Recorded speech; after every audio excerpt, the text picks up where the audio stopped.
I don't think there's any hope that Donald Trump is going to help Ukraine. It doesn't mean that Ukrainian officials shouldn't try to meet the Trump administration partway and seek common ground where it may be possible. Ukraine has the first adopter advantage. It has the technology. It has the mindset that is important for success. It doesn't have the capital to produce at scale, but it has the critical ingredients. So if we can combine U.S. and Ukrainian elements, that's a win-win solution. But I don't think there's should be any expectation that the U.S. will revert to providing tens of billions of dollars of assistance as we did under President Biden. It's just not happening. And that means that in terms of the assistance flows, it's going to be Ukraine and Western Europe. So you can call that pessimistic. I would call it just a realistic assessment of where we are in this moment. Hi, everyone. My name is Julia Tymoshenko, and you're watching Ukrainer. And this is our series where we talk to leading world experts, policymakers, and opinion leaders about Ukraine and the state of the world right now. And today we have George Kent, an American diplomat who was deputy chief of mission in Kyiv from 2015 to 2018 and served as the United States ambassador to Estonia from 2023 to 2025. Mr. Kent, welcome. Thank you. Back in 2004, you were assigned to be a deputy political counselor in Kyiv, and that was very turbulent time for Ukraine. We remember the Orange Revolution and all of the events leading up to that and after. And one of the key promises of the Yushchenko campaign of the Orange Revolution leaders was tackling the corruption issue in the country. Your work in Ukraine, among many things, were also focused on anti-corruption efforts.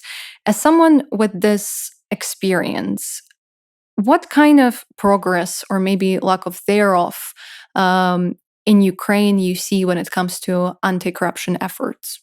Well, one thing I would say is that the role of Ukrainians in civil society has been absolutely crucial. And while I and my family came here right before the Orange Revolution, thinking and looking back at modern Ukrainian history, I think you really need to start with the Granite Revolution and what Ukrainians did, I would say, from 1988 to 1990. First, the miners in the Donbass were critical in bringing down the Soviet Union, those strikes that started here in Ukraine, and then the students who did the Yaholodu protests on the Maidan. So many Americans who started working on Ukraine or thinking about Ukraine and the Revolution of Dignity, they would talk about the Maidan. And I would say, which Maidan? Which one? Yeah. And for them, some of them didn't even know really about the Orange Revolution and that Maidan that I experienced. And they certainly weren't aware that Ukrainian civil society was active as it was in the Soviet Union. My first job, if you will, related to Ukraine, I was an intern in the State Department on the Soviet desk in the late 80s. And my responsibility was keeping the list of political prisoners, Soviet political prisoners. And of even when Gorbachev was trying to bring perestroika and glasnost change to the Soviet Union, there were hundreds of political prisoners. Half of them were Ukrainian because Ukrainians had a spirit of resistance. And the interesting thing, I've had a long-time friendship with Semyon Gluzman, who spent 10 years in the Gulag. And he always would point out that half of the Ukrainian political prisoners came from eastern Ukraine. It wasn't just Salichane and the people in the west. It wasn't just Kyiv. It was eastern Ukrainians. And I think the real symbol of that is Vasil Stus, who was the last political prisoner to die in the Gulag when Gorbachev was the leader. So I think it has to go all the way back to the late Soviet period, Ukrainian civil society, move forward to the Orange Revolution period. Obviously, Ukrainians were tired of the corruption, tired of being treated like bydlo, and they came out in support of themselves with Yushchenko as the candidate. But I think really the powerful symbols for me were Ukrainians standing up for their rights.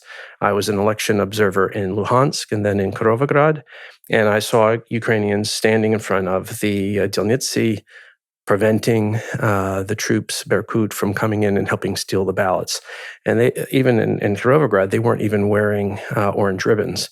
It was their district, their votes, and they stood up and protected it. So I think that's the spirit. I just want to grab your attention for a second to tell you that Ukrainer cannot exist without your support. If you want us to create more content that discovers Ukraine for the world and also focuses on such conversations as you're listening right now, please support us via a link in bio or under the description of this video.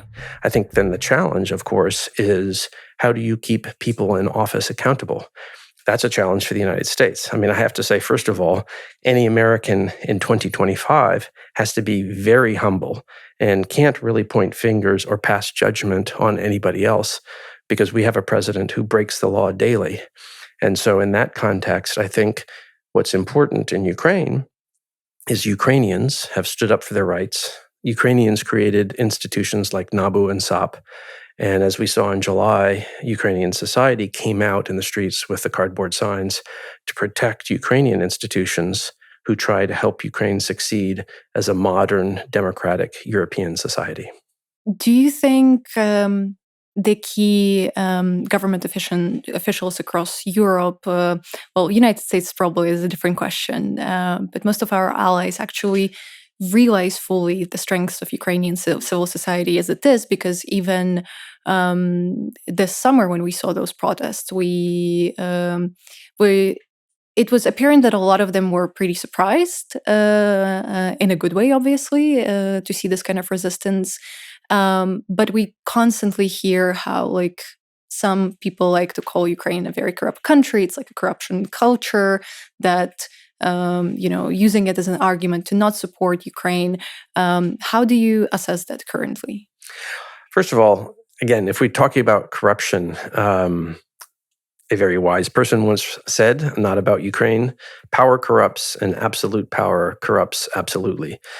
And I think it comes down to human nature. I think everybody has the ability to do good or to do bad, do evil. And I think the purpose of societies, of countries, of laws, of norms is to set standards of conduct that encourages the good side of human nature and tries to constrict the ability to do ill for society. And so each country, each society has to come up with its own path.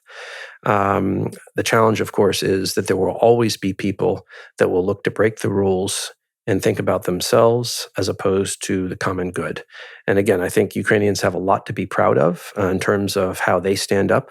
Ukrainians and Ukrainian civil society are far more brave in challenging corrupt authorities than almost any other country, certainly the United States.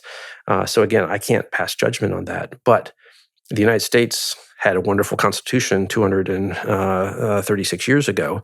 Ukraine has to deal with the legacy of Soviet norms of behavior from 1917 to 1991, and an elite which sort of continued some of those behaviors. So the struggle between societal expectations and those taking advantage of power has been going on in Ukraine for 35 years, as it has gone in other countries. And so that's the dynamic. I think the goal, again, is for Ukraine to take its place among European nations, because Ukraine is a European nation. Its institutions still quite aren't there yet. I found it very interesting that you mentioned the miners in Donbass striking and how that was crucial to the restoration of independence of Ukraine at that time. And the dissolution of the Soviet and the Union. dissolution of the Soviet Union. And those things go hand in hand. And a lot of people, especially I think in Russia, would claim that losing Ukraine was basically what was the point of, like, kind of no return. And this is what Putin is trying to return to right now. But we see how a lot of people don't actually understand the role of the east of Ukraine in this. And you mentioned Vasyl Stus, who's also, he spent most of his years in the east of Ukraine, in Donetsk. And he's one of the most kind of most prominent fighters for Ukrainian identity and for human rights at that time.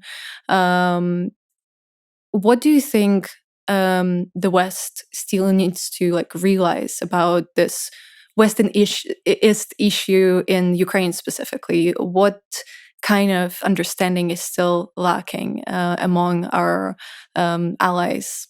Uh, I think that narrative was not entirely accurate 20 years ago, and I think it's irrelevant now. I think so many Ukrainians from the East have stood up and fought for Ukraine since 2014. And obviously, there's occupied territory and still free Ukraine. And the people that have been able to get out have gotten out and are fighting. I remember when I went to Dnipro and saw the numbers of Ukrainians from the East who fought and died in that early period, 2014 to 2016. You can go to the wall outside St. Michael's and see the pictures. The province that had the most Ukrainians who fought and died in 2014 to 2016, it wasn't Kyiv, it wasn't Lviv, it was Dnipro.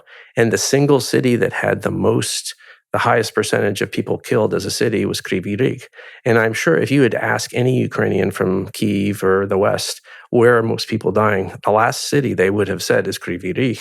But people there were proud of being Ukrainian, and they fought and died in numbers that no other city did in that first period.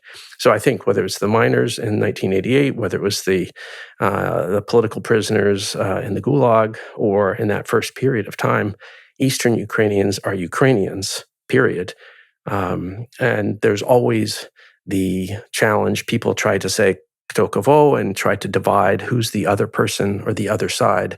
I think Ukrainians are Ukrainians. And that is also part of the legacy of the Holodomor, where the Russians tried to break the back of the Ukrainian nation.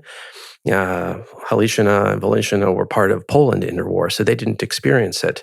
The place where people died in great numbers was Slobodanshina, so Kharkiv, northern Donetsk and Luhansk provinces, as well as Poltava. So they were as much Ukraine as any other part of Ukraine. They suffered the worst of the Holodomor. And again, I think that was an artificial distinction which should have been put to rest after 2014. It's really remarkable to hear you use the historical names of the regions of Ukraine, because this is something that we at Ukrainer really practice at heart. We believe that we have to return to using words as Slobozhanщина or Halachina or Tavria, instead of using just those administrative oblasts as Soviet Union shaped them at that time. So I really want to applaud to that for having such a deep understanding of those naming issues that we're also working through currently as we try to decolonize from Russian influence. Just to sort of come back to today, to the issues that Ukraine is facing. Obviously, the war is the main one, and it's the biggest threat to our existence. But this year, the biggest corruption scandal, and especially this week, that's being discussed, was already named Mindichgate, involving President Zelensky, former business colleague and allegedly a friend, Timur Mindich, and a few other allies in a big money laundering scheme from Ukraine's energy sector. And as we sort of have been following the evidence being released last week and this week, what were your first reaction when you found out about this case? What were your initial thoughts on what it means for Ukraine, and how also Ukraine is going to be probably seen from the outside? I think first and foremost, what matters is what Ukrainians think. And whether it's a Bolt driver or somebody selling, a e-SIM card in a cell phone store, or people that we've known for 20 years, there's just anger. I think the idea that Ukrainians are fighting and dying to defend Ukraine from this Russian murderous invasion occupation, while other people not fighting or stealing $100 million or more is an outrage.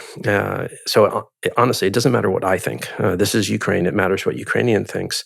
And I think the real challenge now for President Zelensky and people in office is the breaking of trust, because any country needs to have trust in authorities. If someone is going to volunteer to fight and is willing to die for the country, they need to feel confident that the leadership is doing the right thing. And the issue of morale among soldiers is critical. There are a lot of soldiers that are saying, is it really worth fighting? And some of them are walking away from their units in large numbers. And then there's the issue of society again. While people are having to deal with the lack of electricity for up to 20 hours a day now, the idea that money was stolen that was supposed to protect the electricity system, you could not pick a worse place to steal, except for maybe the military. The military itself, yeah. And maybe that's the next phase of this scandal. And the idea that there were associates of Andrei Derkach who graduated from the KGB Institute in 1991 after the Soviet Union fell and was an agent of influence his entire career here, that his network in Ergo Atom was still here, that they weren't in jail, that they hadn't fled yet away to Russia. I think, again, for the average Ukrainian who is suffering and giving their own money to support Ukrainian units is outrageous. So that's what I'm hearing this week. And again, it doesn't matter what I think. It matters what Ukrainians think.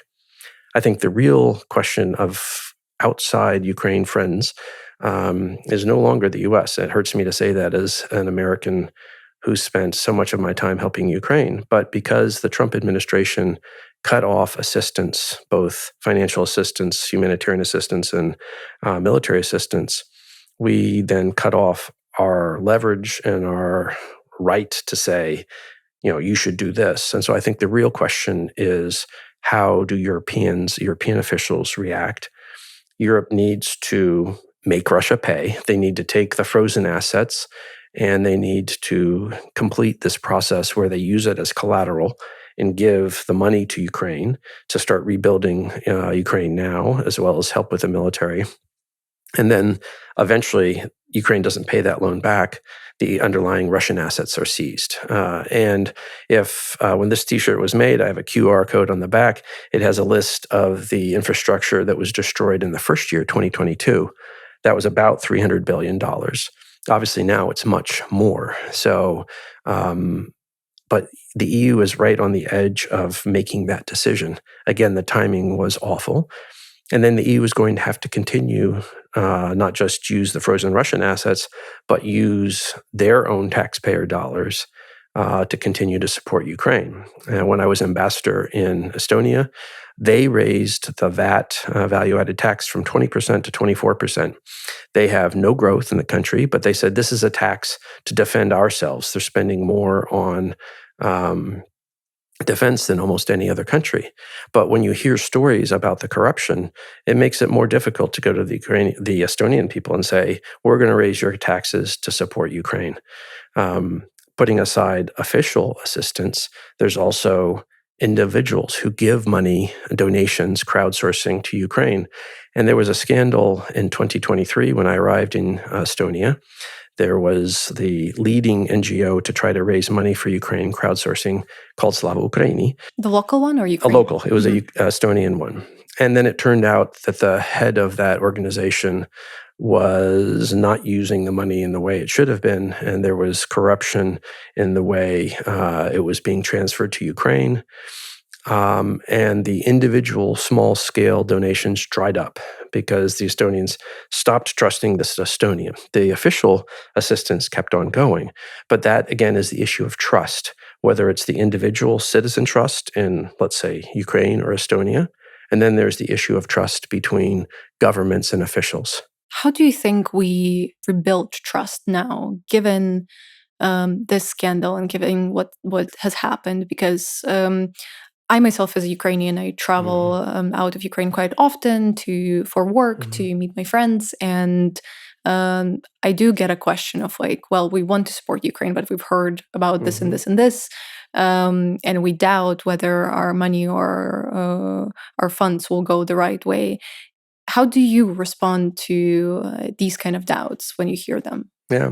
Well, I think there are so many talented Ukrainians. There are Ukrainians who have come up and been successful here in Ukraine. There are Ukrainians who have gone abroad for education or working in companies and are willing to come back and help.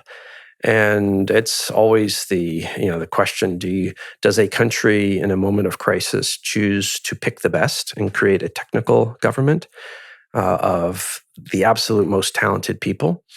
Or is it just Lubi Druzi and people that the president and chief of staff trust?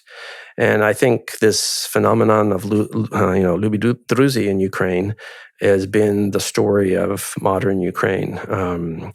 There are very talented individuals who come into government and who try the best, but this issue of competency versus kumpstva, or whatever you want to call it, has been a challenge for modern Ukraine. So I think the talented Ukrainians who can do what needs to be done systemically in every sphere to really reform structures that haven't been really fully reformed since 1991, they exist. But there has to be also the trust from even above that picking the best to save Ukraine, to give it the bright future, is a legacy that any leader should want as part of their tenure in office. And unfortunately, Ukraine hasn't gotten to that point yet. But the people who can do it exist. They exist here in Ukraine. They exist outside Ukraine, Ukrainians. So there's always that possibility of picking the right people and empowering them to do systemic change that will ensure Ukraine's success. As this scandal started to unfold, and just to remind everyone, we started hearing about these tapes and that they exist and what allegedly was inside them back in the summer or even before that. And obviously people started discussing them as suddenly the government tried to pass the law, essentially taking away the independence of the anti-corruption institutions as NABU and SAP. Zelensky's strategy was really interesting because back in the summer, he really signed it super quickly, despite the fact that there are a lot of other bills that were on his table being unsigned for longer periods. Then he signed another bill, seeing the protests, that would essentially just take a step back and return the agency to those institutions.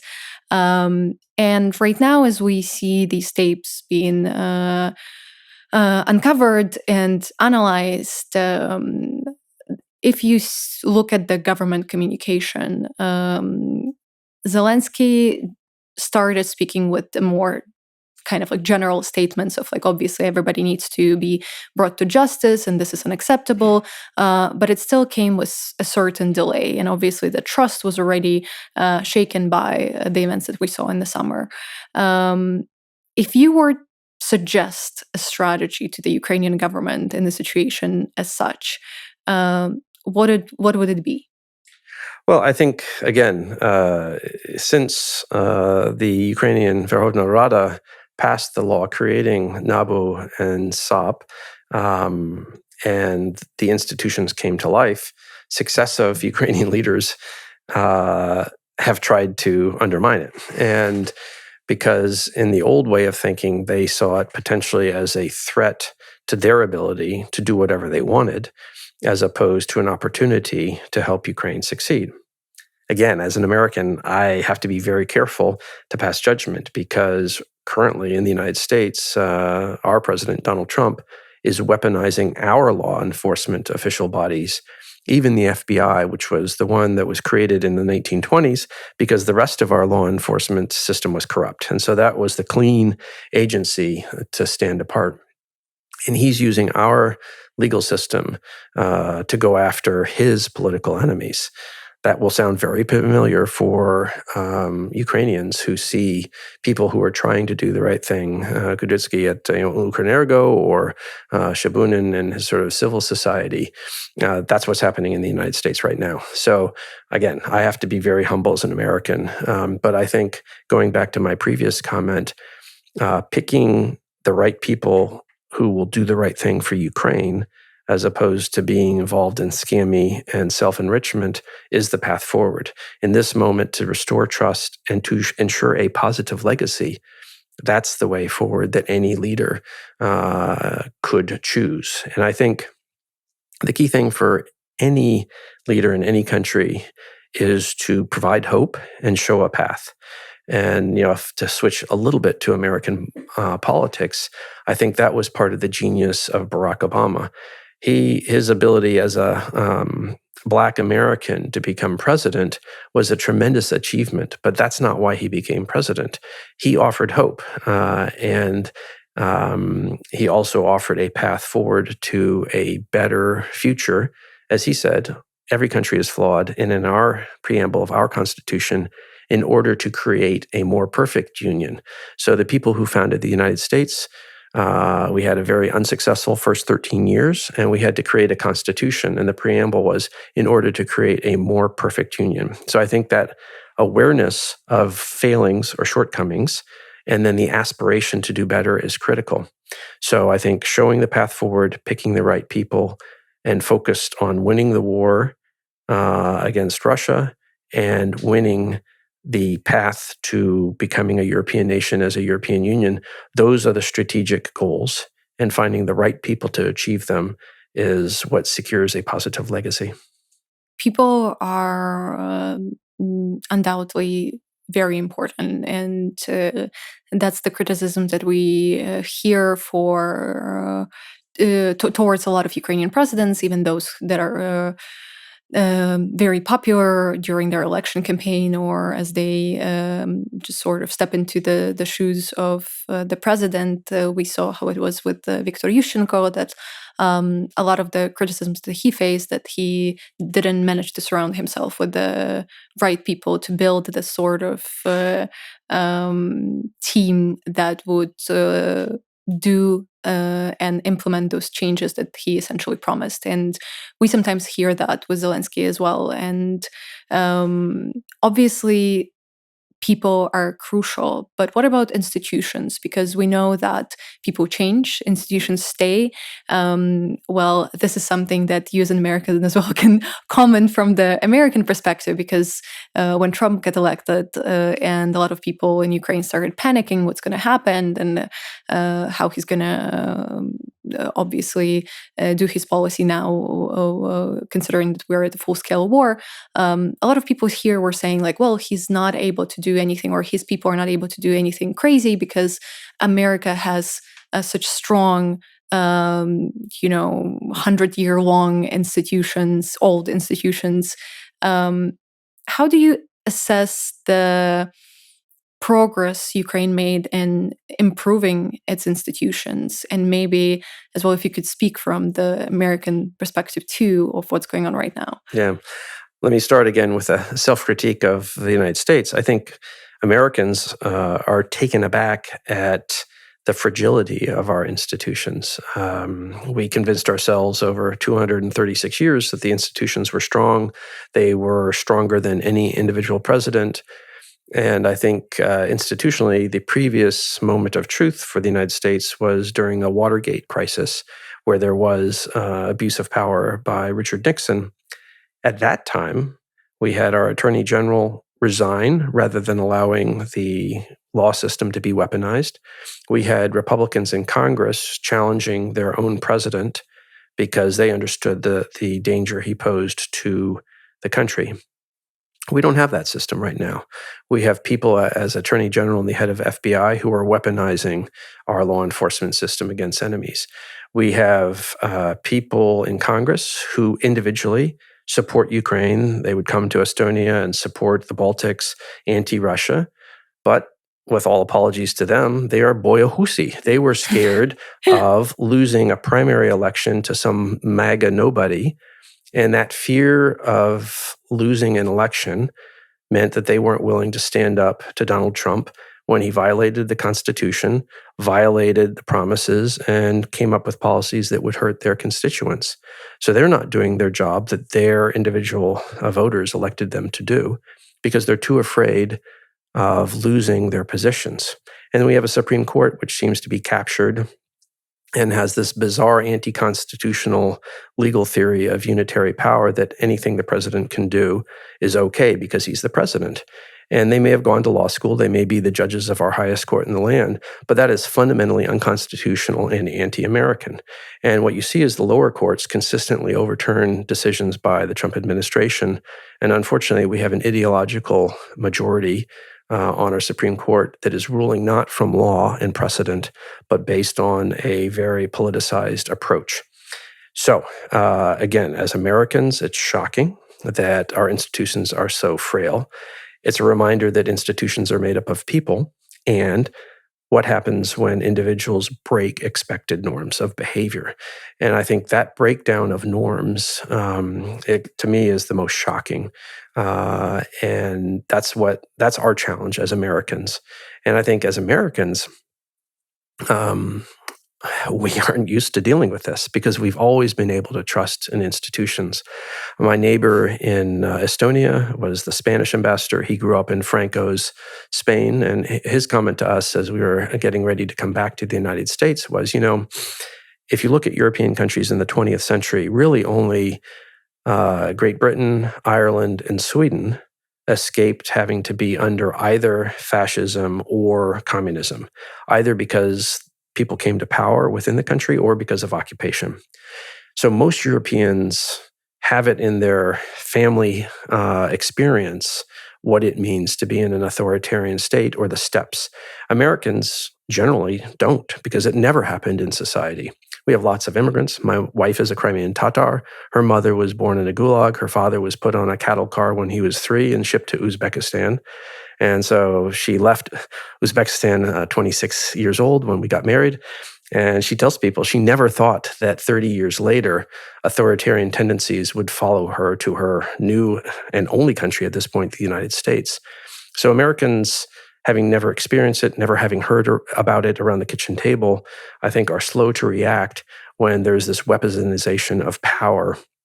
Again, war on knowledge, destroying the concept of truth, because if there's no understanding of truth, anything is possible. A journalist born in Kyiv, emigrated to Britain, Peter Pomerantsev, wrote a great, easily readable book.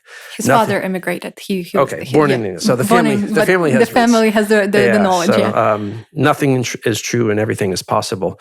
And you almost don't have to read the book. It's like Kuchma's book, Ukrainian International. So it's just, the title is the bottom line. You can just accept the title as the story.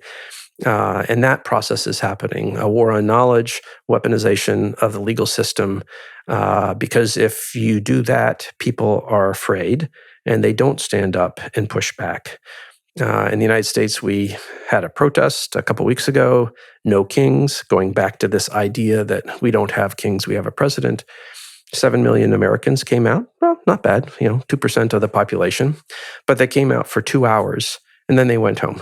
And they probably felt good about themselves because they, did something. They did something. They made their own cardboard signs, but nothing changed. And again, there's the trust that the institutions will do their job. So I think that's, switching to Ukraine, creating institutions that work, whether it's in the military, in procurement systems, in law enforcement systems, NABU and SOP, yes.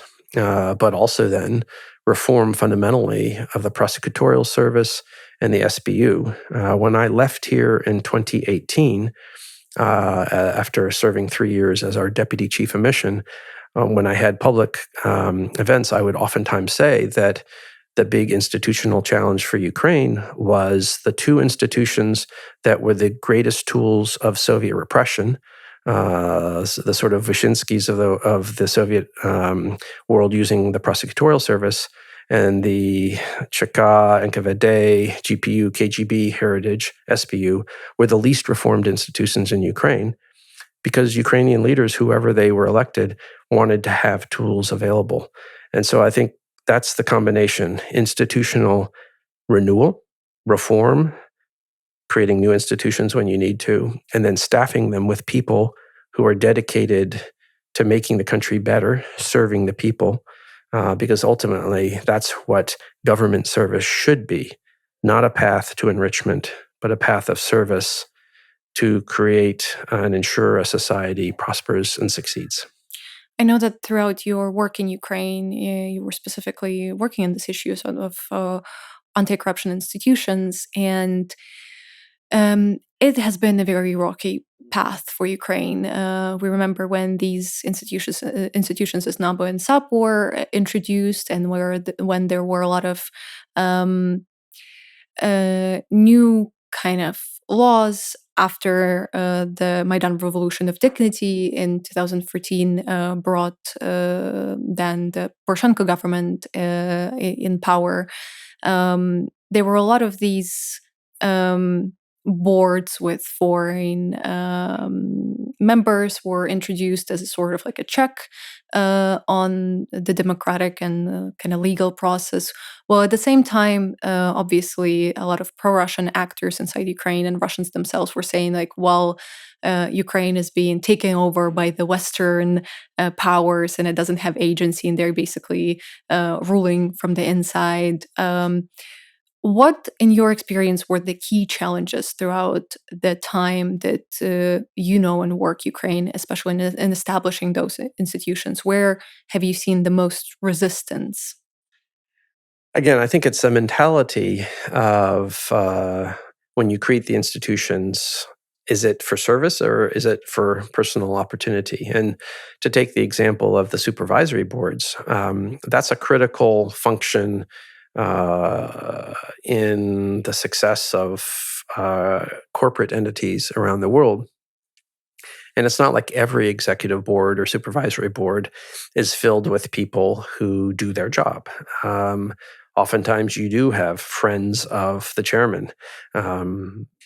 Recently, the board of Tesla this week approved a ridiculous contract that Elon Musk, if he succeeds in meeting certain benchmarks that his friends on the board will determine, if he did, he'll get paid $1 trillion over 10 years. Absolutely obscene, completely irresponsible as board members. And it used to be there was a culture of what is known as fiduciary responsibility. If you accept a position on a board, you are there to protect the interests of the shareholders, not the chairman, even if he's your friend. So that's a culture and an understanding of what the legal responsibilities of the board is. So we have that problem in the United States. In other European countries, it's slightly different. In Germany, it's oftentimes a combination of the banks, the workers, and then the management. So it's a slightly more corporate stakeholder approach. But oftentimes in the US, traditionally, if even the CEO messes up, it's the supervisory board that fires him. And the reason is because their responsibility is to the shareholders. We don't have big state companies. So I think the real issue here in Ukraine is when you have these huge corporations that are state-owned, things like Ukrzaliznytsia, Ukrenergo, Naftogaz, Energoatom, Ukroboronpron. The shareholders really, it's the state, but it's really the people. So then the question comes, who's going to be representing the interests of the people? And if the companies are accepting or relying on foreign funds, then that's obviously the reason. That's one reason to have outsiders on the board. Another reason is that independent voice who can say, this is wrong. And so I think what I saw in my time here working in Ukraine and also when I was a policymaker in Washington is that at one level, people understood. It's not that you need foreigners because Ukrainians don't know. It's that you need people who bring outside experience and perspectives to help the company make connections globally, but also to be, as we say, the canary in the mine shaft. When they see something wrong, they say it. And so they know what's going on, and then they can call the board and say, we need to make a decision. And I think fundamentally, my conversations over the years with many Ukrainians in ministries, they don't see that fiduciary responsibility of board members as critical. It's who controls it. And so they understand the idea of outside input, but they don't necessarily want a genuine outsider to be there. And because they're afraid that they will do their job and they will say, this is wrong, we need to go a different direction. So I think that tug of war between what people know is right, but still wanting to retain control is in play. And again, to come back to the United States, that's what's happening in the United States. Donald Trump is forcing out people from institutions that they were supposed to have complete freedom and independence. And a president shouldn't have the right just to fire them. Some of the, including the head of the FBI, it was intentionally made the length of an FBI head's term to not be together with the presidency. Because after Watergate, we wanted the head of FBI to be completely independent of whoever's in office. And President Trump has broken that 50 years of precedent, trying to force people out on the Federal Reserve, changing the FBI, firing prosecutors left and right. It never happened before in our history. And that breaking of norms then breaks the institutions and makes our system of checks and balances much weaker. So again, I'm not going to pass judgment on what's happening here in Ukraine because this is the moment in U.S. history that we've never seen where we have an elected leader breaking the institutions that have served our country so well. Yeah, I feel like there's a lot of uncertainty in the world when we think about what's happening in the United States. And the United States, for a lot of countries, including Ukraine, was this sort of like epitome of rule of law, democracy, human rights, although a lot of people would argue about that one as well.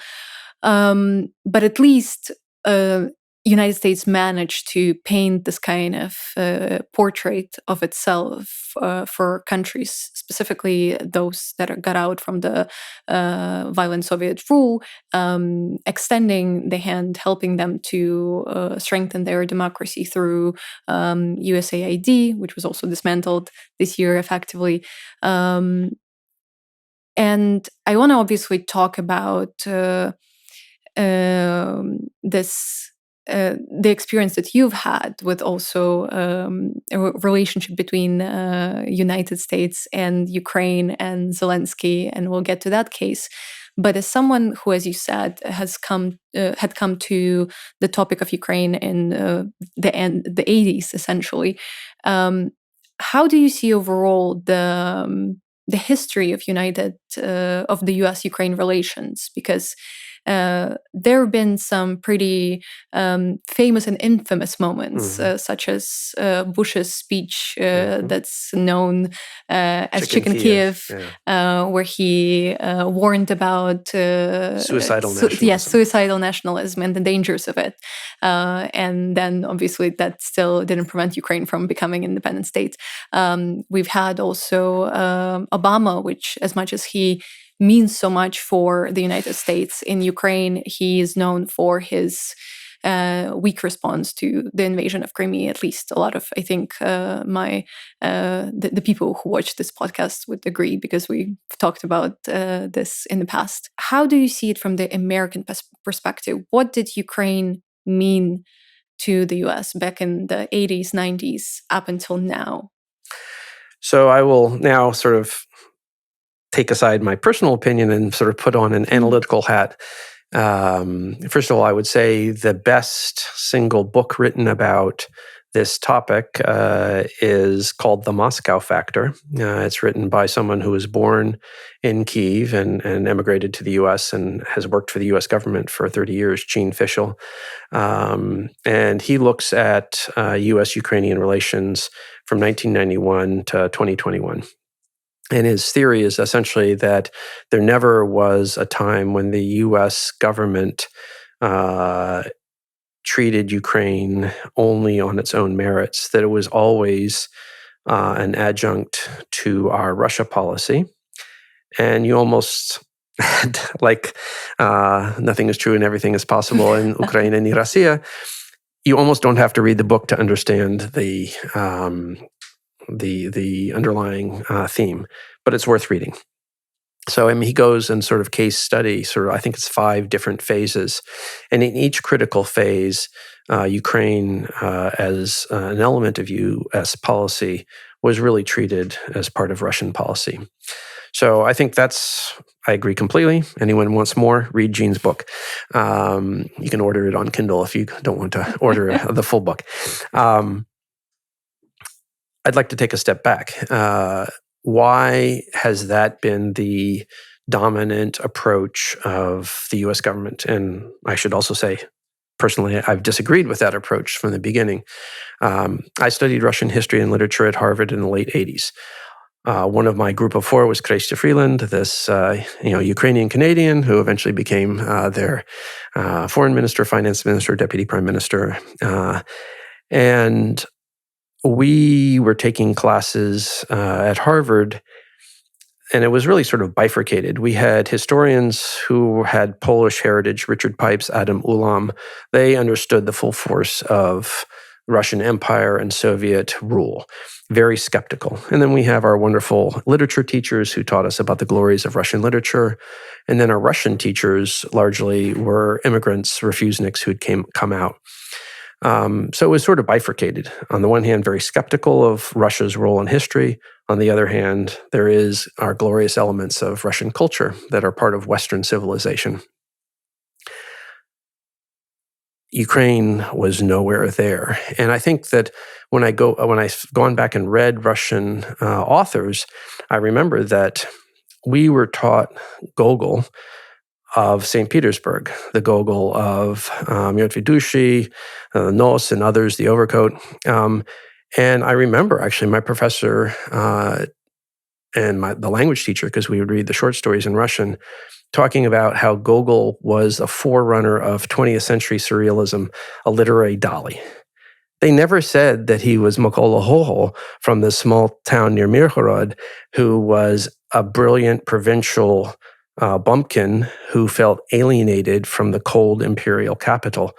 So we were taught Gogol as a Russian, and that was not the way to read Gogol. And we were taught about Pushkin as this wonderful poet, also probably St. Petersburg focused, not his imperialist attitude towards Ukraine and others, but particularly Ukraine.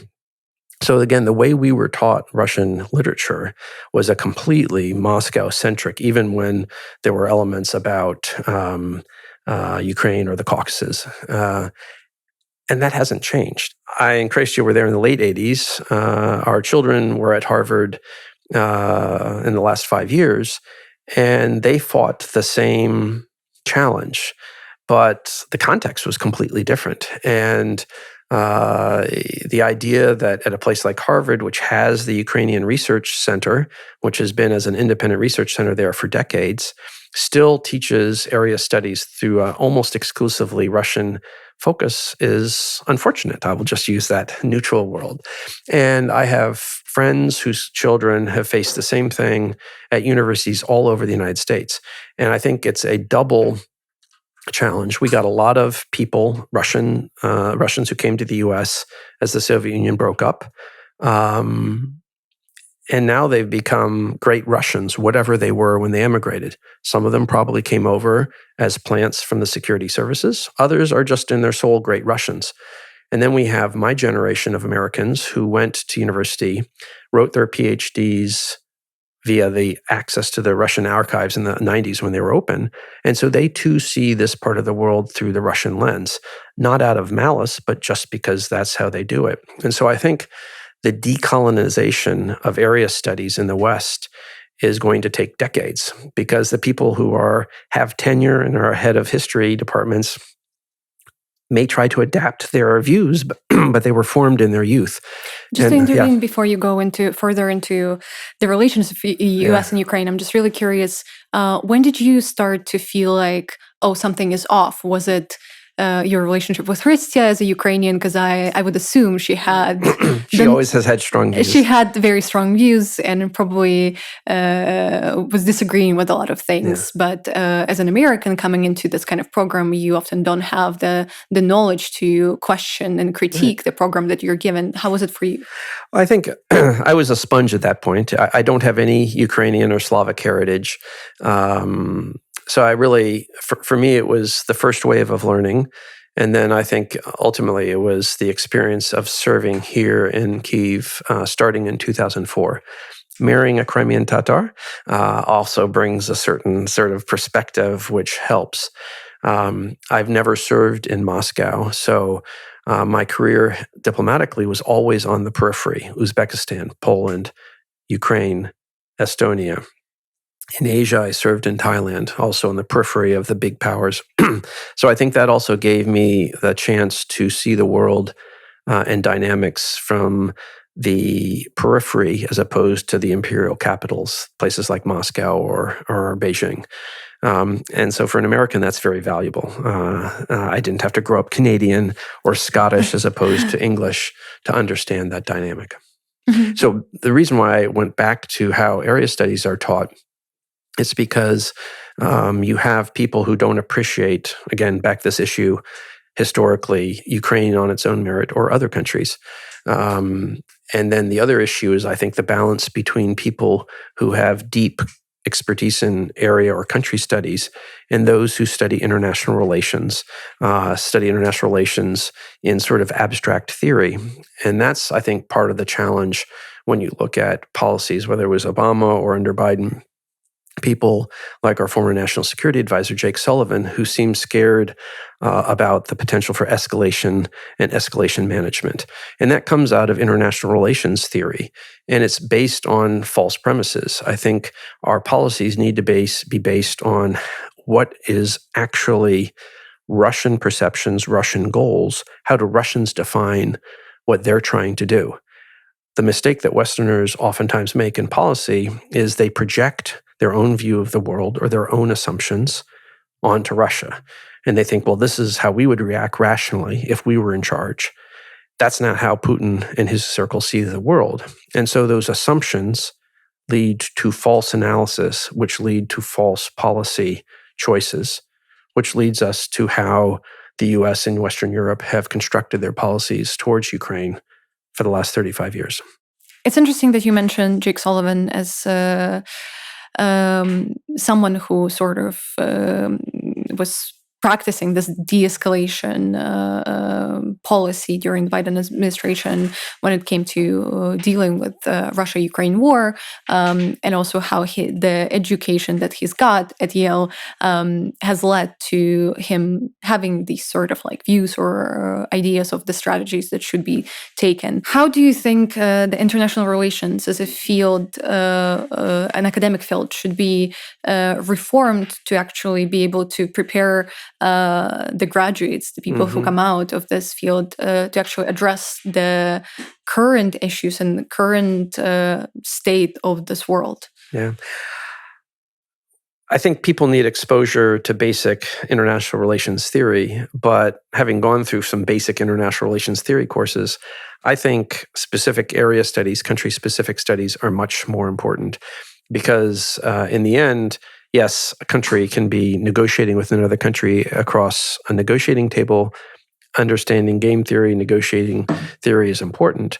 But if you don't actually fundamentally understand the worldview of the people across the table from you, and they understand you well, you're at a tremendous disadvantage. So I think that's the issue of language studies, area studies is absolutely critical. And I think if I take the United States, we have many fewer people, for instance, studying Russian.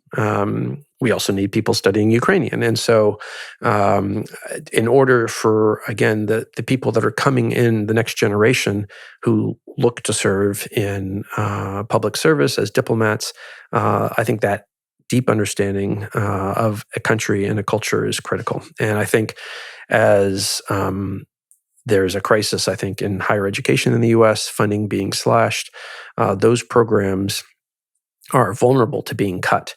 It's actually happened much more quickly in Great Britain, which has had mainly state funding, and I think area studies and Russian language studies in particular have been slashed to the bone, eliminated in many very good UK universities. So it's not just a US issue. You could say it's also an issue for here in Ukraine. When I left in 2018, a very high-ranking Ukrainian diplomat told me, I won't reveal his name, that there weren't that many Ukrainian diplomats left who truly understood how to negotiate with the Russians. He said, on the one hand, that's great that our new generation has gone to countries in Western Europe and the US. They speak English, French, German, Spanish, because that's our future. But Russia is our neighbor, and we also need people, diplomats who will really be ready mentally to negotiate with Russian. So I was talking to a Ukrainian professor yesterday, and he says there's this effort to establish Russian studies as a field at Mokolanka, UKU, and other universities here with that exact intent. So, I heard that in 2018. I come back in 2025 because I think Ukrainians understand that the next generation, even if they see their place in Europe, they will continue to have to deal with Russia. And then a systematic study of Russia, not the way Russian culture or studies was taught in the Soviet era, but understanding truly what Russia represents is critical for Ukrainian civil servants, diplomats, and others.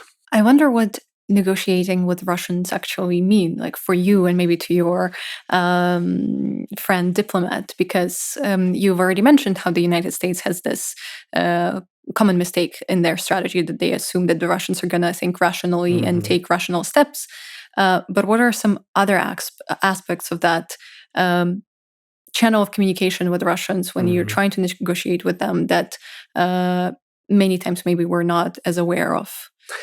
I mean, we obviously had a huge cadre of experts during the Cold War. And I think there were multiple elements of that. For a long time, arms control negotiations were absolutely critical because we had these huge arsenals of nuclear weapons that threatened the destruction not just of our countries, but the rest of the world. And that actually was a time or a process under which game theory was useful because, frankly, the Soviet negotiators also understood it was not in the Soviet Union's interest to have ultimately a nuclear exchange with the US. So understanding the shared threat and danger to both the countries then led to an opportunity, not out of humanitarian interests for the sake of the world, but in cold, calculating national interest for the US and Soviet and then Russian diplomats to negotiate mutual restraints on our nuclear weapons. So I think it is true that you have to make peace and cut deals with your enemies, not just with your friends. And so I think that ability to negotiate with people who aren't your friends and who probably hope your country fails at some level is still necessary. But it has to be done with eyes wide open in understanding with whom you are negotiating. And with all due respect to our current U.S. administration, sending a New York real estate dealer to negotiate with Putin is not a good idea. Yeah, my next question was, how do you assess what Trump's current strategy is showing those studying international relations today? Yeah. Because some people say, oh, it's a new way of doing the foreign policy. It's a new strategy, just like power first. It's for some people it looks more like a bully dealing with not with allies and friends, but more just like trying to show their ultimate power. Does it have a chance to actually reshape how the new generation of those international relation experts is going to come out of the universities to this field in practice? I wish anyone who wants to create a theory that's understandable of the current administration good luck. I think it is a fool's errand that will end in failure. There's no strategic coherence to what is happening with U.S. policy currently. You don't have anybody who's a strategic thinker inside this administration. It was actually quite different in the first Trump administration. You had serious people with serious experience who understood what U.S. national interests were. Trump didn't invite any of them back into service. And so what you have now are people who are there to say, in the British satirical term, yes, Mr. Minister, to do whatever President Trump wants, as well as some people who are using their positions to destroy U.S. institutions domestically. So there's no coherence strategically. There is a lack of interest in continuing to support the institutions and relationships which made America great and helped the world after World War II. We created institutions like the UN, the IMF, the whole Bretton Woods system that benefited us by promoting peace and prosperity among others, particularly our allies. And so while it cost us a lot of money, it also made the world safer for not just American, but others, and also made us prosperous. And so I think our U.S. vision of leadership after World War II was defining our national interests very broadly to include the success and prosperity of our allies and partners. President Trump seems to have a very late 19th century view of the world, disinterest in both Europe and in Asia, I would argue, a focus on the American hemisphere.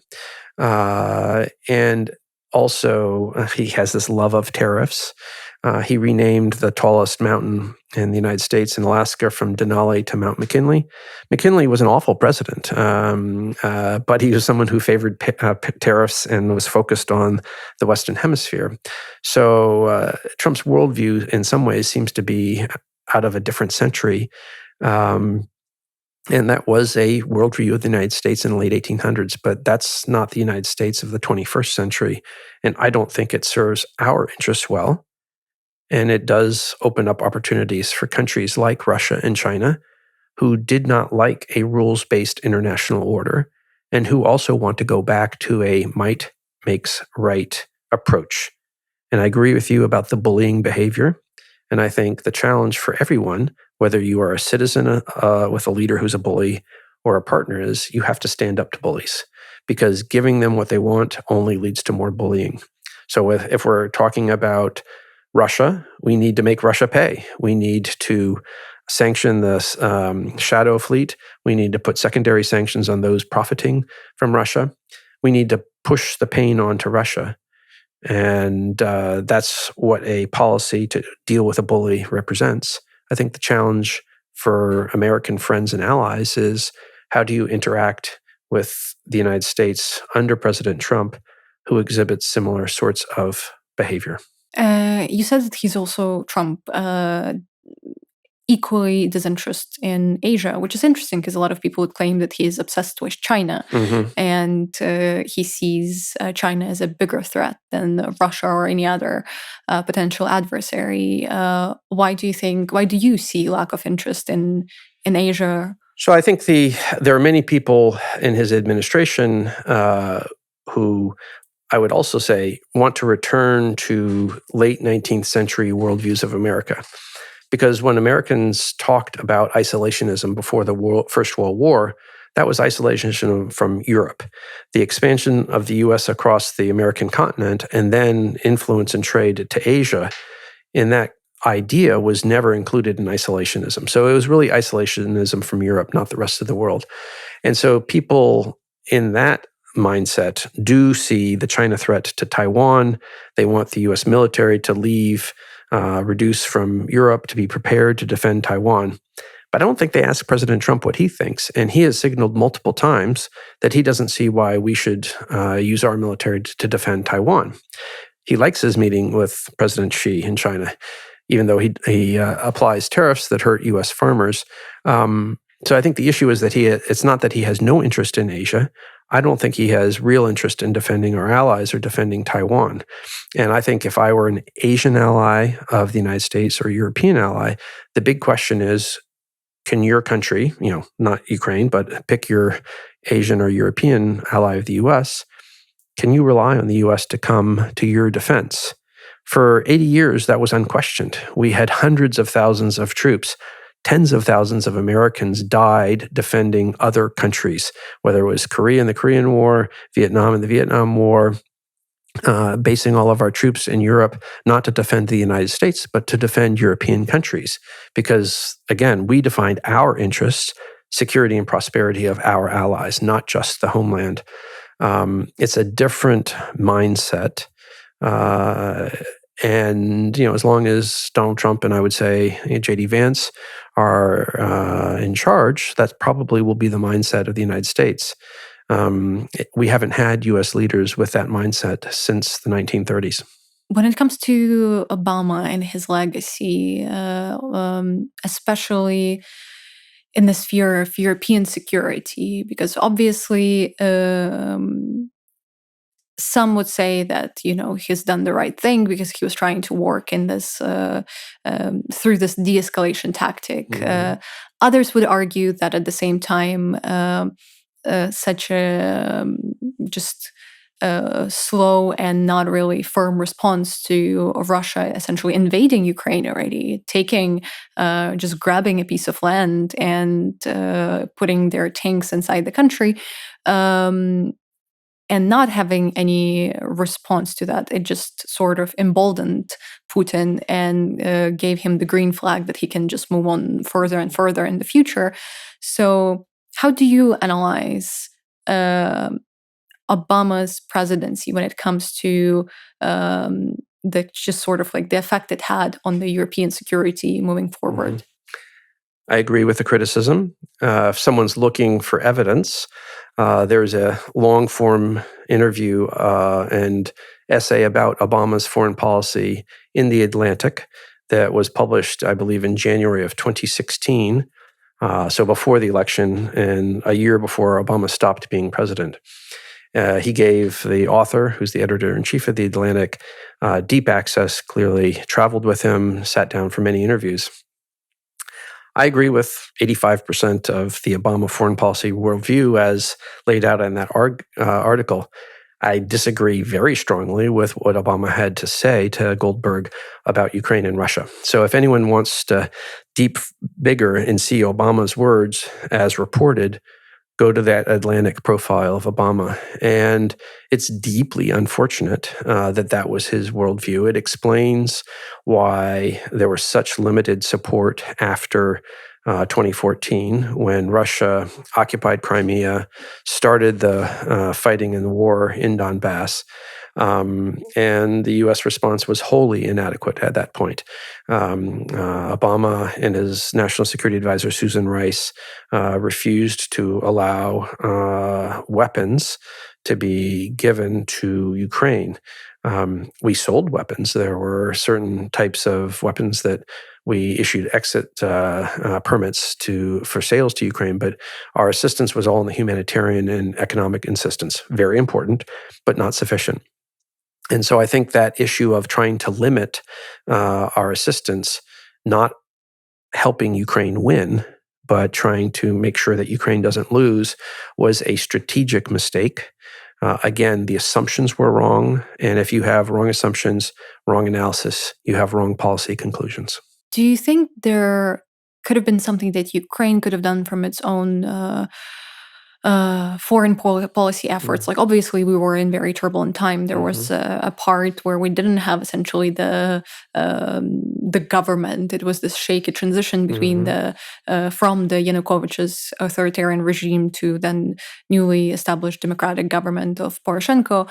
But how do you assess then maybe Poroshenko's strategy when it comes to working with the United States when Ukraine was already essentially fighting Russia on the battlefield?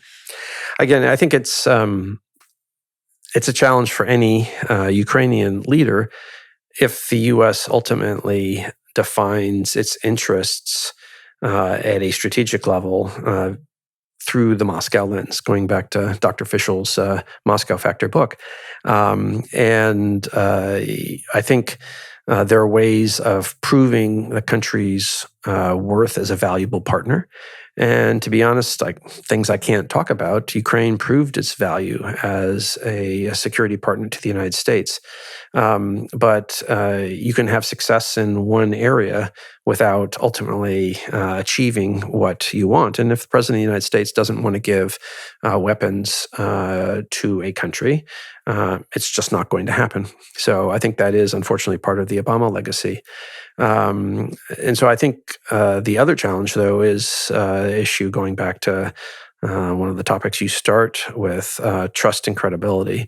And if a country asks or expects or demands assistance from the American taxpayer, the American taxpayer, through its representatives in the government, has every right to expect behavior that warrants assistance. And it is in the strategic interest of the United States and European countries for Ukraine to succeed. But if we go back to the corruption scandals, it's tough to make the case that American taxpayers should pay money when there are officials who drive ridiculously expensive cars around Kyiv and steal tens or hundreds of millions of dollars. And that issue of trust, first and foremost, is an issue for the Ukrainian people and those elected here. But it's also an issue for Western leaders. And I think there have always been strategic thinkers in the US government and in European governments who understand Ukraine has to succeed. It has to succeed because it's right, it's moral, it's right for Ukrainian people, but it's also strategic for European interests and US interests. But there are also always people in Europe and the United States who just don't care. And those people, if they see the weaknesses or mistakes, will use that as an excuse to say inside the conversations, well, why should we support Ukraine? So again, I think on both sides, there's always a case to be made that mistakes were done. We could have done a better job. American administrations could have done a better job. And Ukrainian governments also could have done a better job. I think there's as well a question of Europe and the energy dependence on Russia at that time, because we remember, that some also when we talk about Obama's legacy, I think it's hard. If we turn to Europe, it's hard not to talk about Angela Merkel's legacy when it comes to the coupling of Europe and Russia, and allowing Russia to feel like it can have this extended hand over Europe and leverage. Such as signing Nord Stream 2 after the occupation of Crimea. Exactly. Do you think European officials lacked the understanding of what it would mean, or as some people claim currently that specifically in Germany, a lot of them were actually, when it comes to politicians, were compromised in that case because Russia was working really hard to not only politically influence, but also influence very much with money and other ways? I think the German-Russian relationship is something worthy of dissertations. I actually wrote my undergraduate thesis on German-Russian relations from the Bolshevik Revolution until the rise of Hitler. And it was Bolshevik Russia that allowed Germany to rearm and train. So, and then in the end, actually, Realpolitik was more important to Stalin than Revpolitik. He sacrificed German communists because he saw national interests in working with the German army, in fact. And so there's always been this Ostpolitik direction in German policy. During the Cold War, we thought of the capital of Germany as Bonn, near the Rhine River in the west of Western Europe. Berlin has always been the natural center point, and Berlin is really far east. And earlier you still had it even further. Prussia, what's now Kaliningrad, And so I think there's always been this Ostpolitik in Germany, in the political elite, the sort of imagination. Then you have the whole tradition of Russlandverstehers, the people who try to understand Russia in ways that are completely sympathetic. And I think generally in the last 20 years, the party of Willy Brandt, SPD, Gerhard Schroeder, Scholz, that whole tree, were the ones who are actually mentally the Russlandverstehers. But Angela Merkel clearly, I think, has a different legacy seen now than when she was chancellor. And so I think that's deserving, as I said, of a whole longer conversation.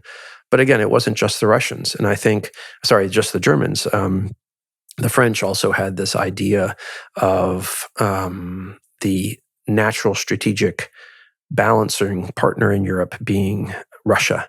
When the wall fell, Francois Mitterrand didn't fly to Bonn. He flew to Moscow to meet with Gorbachev. So I think this is, has been deeply embedded in certain Western European elites. I think this current war, Russia's war in Ukraine since 2014, has fundamentally changed parts of the Western European political elite, particularly the Nordics, Baltics, Poland, the eastern flank. Finland joined NATO because they too were part of the Russian Empire. And Sweden joined because I think strategically its population understood after 200 years of neutrality, Russia was a threat. The further you get from the eastern flank of Europe, the less immediacy people feel. But I think that is a evolving challenge. Europe, the leadership clearly failed to understand the moment in 2014, and they signed up to Nord Stream 2. I think there's hope that they understand that their future is as Europeans helping Ukraine as the front line of Europe. And it's not just, again, because of a humanitarian need to help the Ukrainian people. In cold national interest terms, Europeans have a strong case to spend more on their own defense and to support Ukrainian victory. Yeah, and hopefully they will also make Russia pay, as your t-shirt says, and I think they have full power to do so. Unfortunately, we don't see enough political will. And in your opinion, when it comes to transferring the frozen Russians to Ukraine, what are some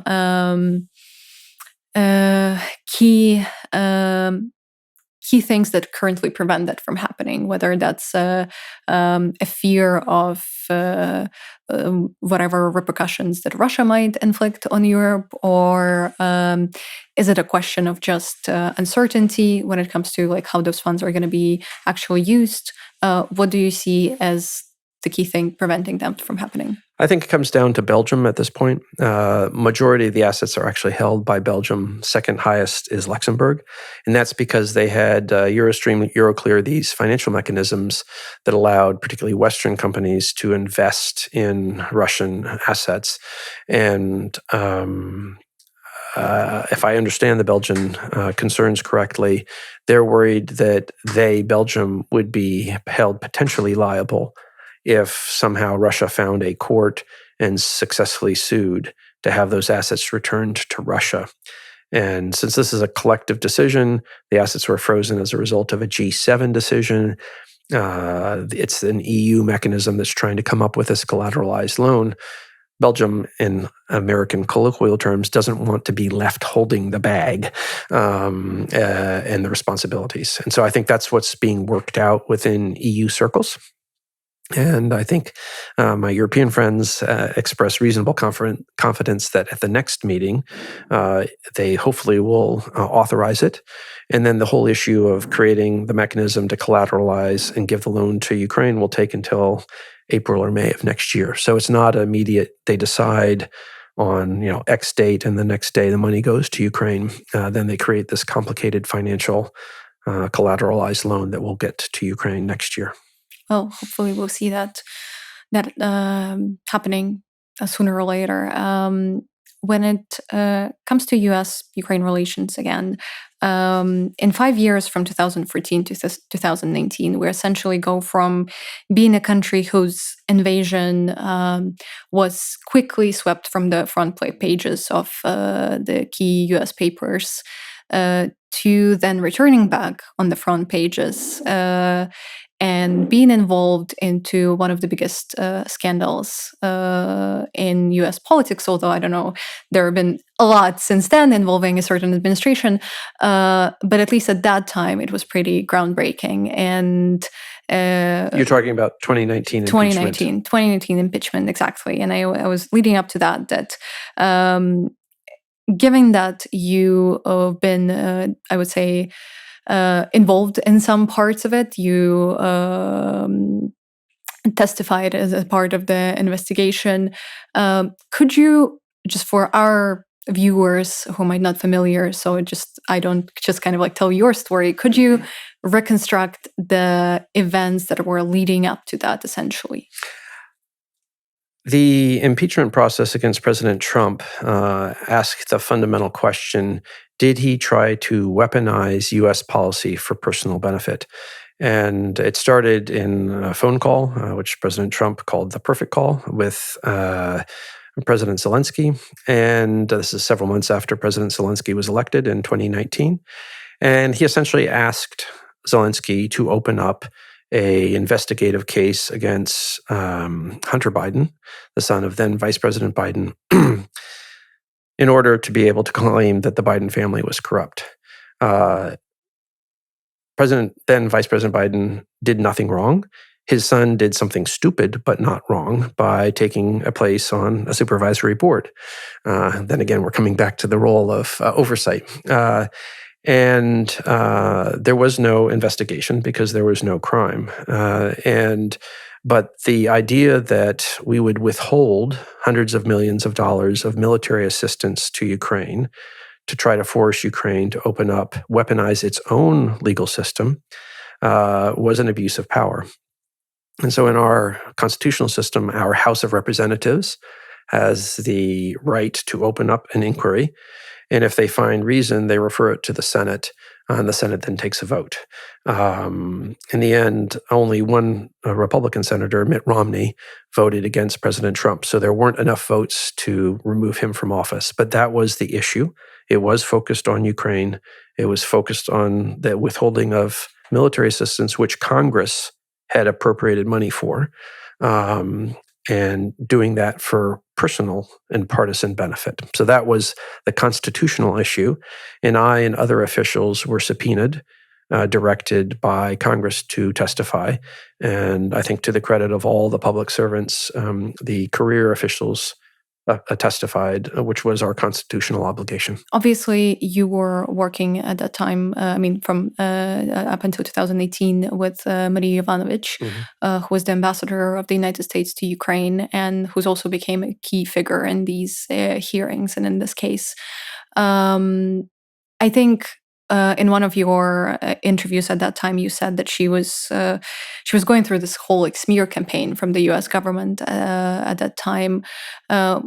What did it mean essentially for U.S. diplomacy to have this kind of case where your own ambassador becomes almost a villain in the eyes of the president and the whole administration, and becomes sort of like a scapegoat when it comes to this case?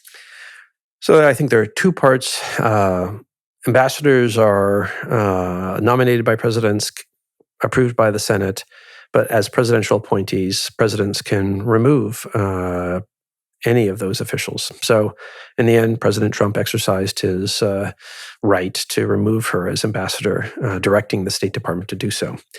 The smear campaign was actually run not from the U.S. government, but by right-wing influencers in the media sphere, both on talk radio, TV, and particularly Twitter. And unfortunately, some of those people, like Dan Bongino, now he's the deputy director of the FBI. Others have continued to work in the MAGA media sphere. Plus, then, of course, the Russian trolls and bots piled on and participated in the attacks. And they came after me and others as well. So it was, even though the issue or controversy started with Ukraine and her position as the U.S. ambassador to Ukraine, it quickly became a wider issue where, again, this weaponization of information and disinformation was driven out of Russia, not just from the perspective of the U.S. If you go to the 2020 election, because there was Russian interference in the 2016 election, in the 2020 election, the Russian campaign of influence attempting to undermine then Vice President Biden's candidacy was run through Ukraine, and Andrei Derkach was the overall curator, if you will, of that campaign. He was holding press conferences with an acting, or someone who was a deputy prosecutor general, Kulik. He was showing up on 1+1 and other channels, making these accusations that were false. And he actually, the mechanism also targeted me and officials at our embassy here in Kyiv who had operated in anti-corruption and law enforcement and judicial reform circles.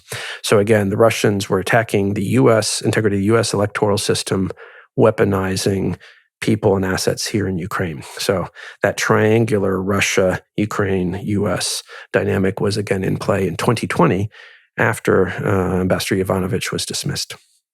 If we go to the time prior 2019 and prior to this case, how, in your opinion, had Trump perceived Zelensky at that time, given that probably that Moscow effect was definitely in place?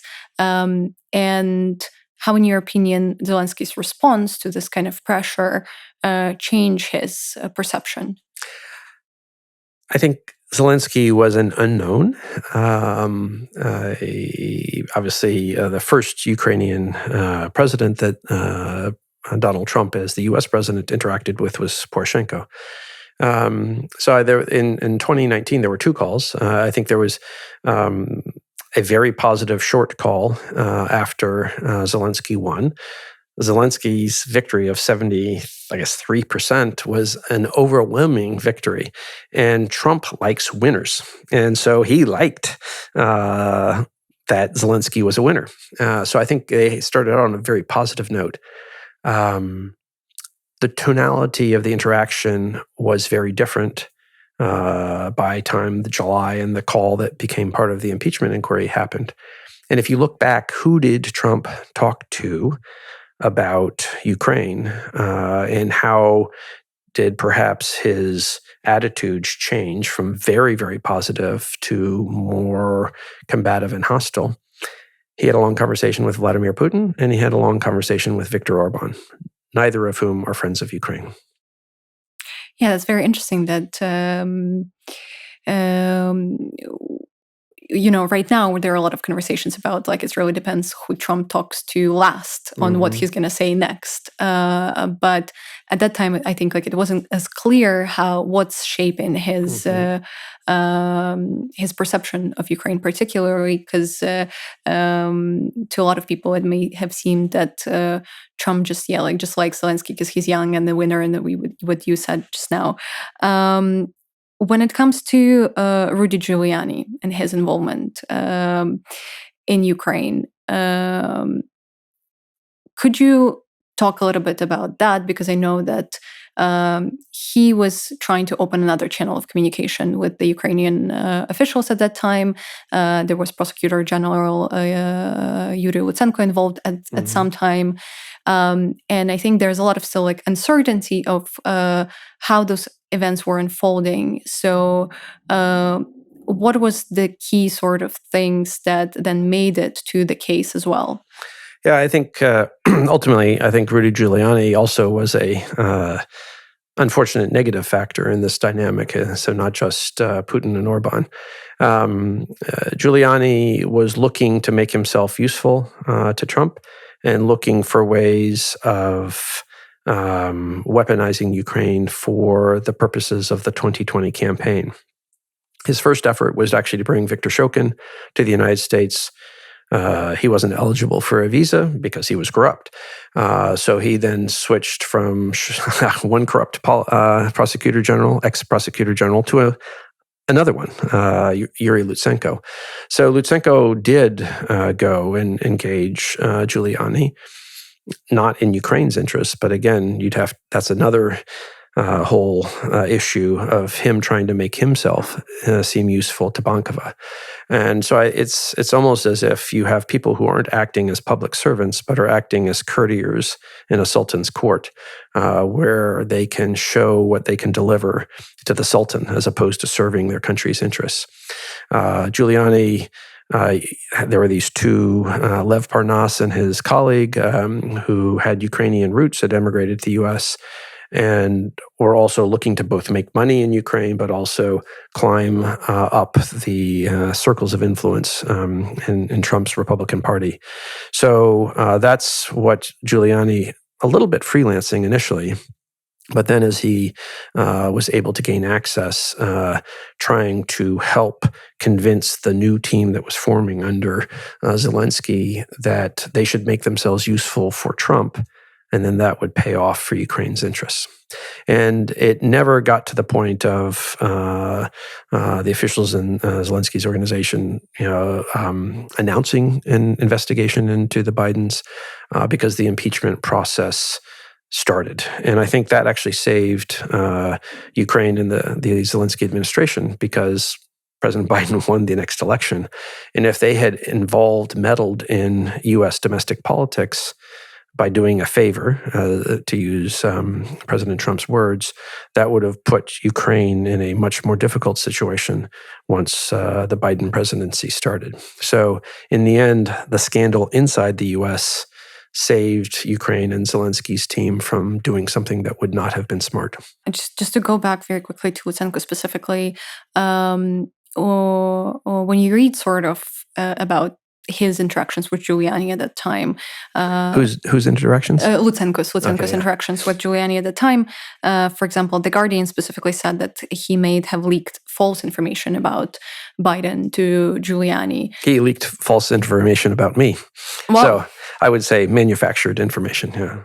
Who was he serving to specifically? Well, you mentioned Bankova, but what was the strategy there, in your opinion? I think Yuri is a very charming person who has high emotional intelligence, but he did not serve Ukraine well. His understanding of what it means to actually serve a country was very primitive. And in the end, he was Savok. I mean, it was Soviet. He wanted his. He became Attorney General, Prosecutor General, whatever the title is here. And so he wanted to get rich. And so if there was some Burштyn scheme in his home province of Rivne, a где moya? And he was demanding his share of the Burштyn trade in Rivne. If it was an issue of assistance to Ukraine, I think the number was like $4.1 or $4.2 million to the Attorney General, Prosecutor General's office. He wanted to know where his slice of that was. He and some of his people literally thought that the U.S. Embassy had bags of cash that we would hand over to his office. So he wanted his bag.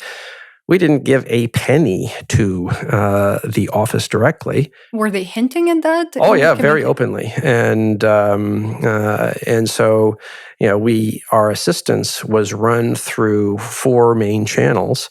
One was the OECD, the Organization of Economic Cooperation and Development, based in Paris. Another was IDLO, the International Development Law, based out of Rome.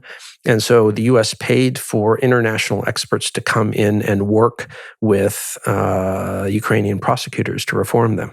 The State Department also supported our Department of Justice. So we would take money from the State Department to our Department of Justice to send a U.S. prosecutor to come. And then finally, we did give a grant to a Ukrainian civil society organization. So those were the four mechanisms. All the money was accounted for because of our transparency. People could go on websites and see where the money was. But Yuri was still convinced that there were bags of cash and he wanted his.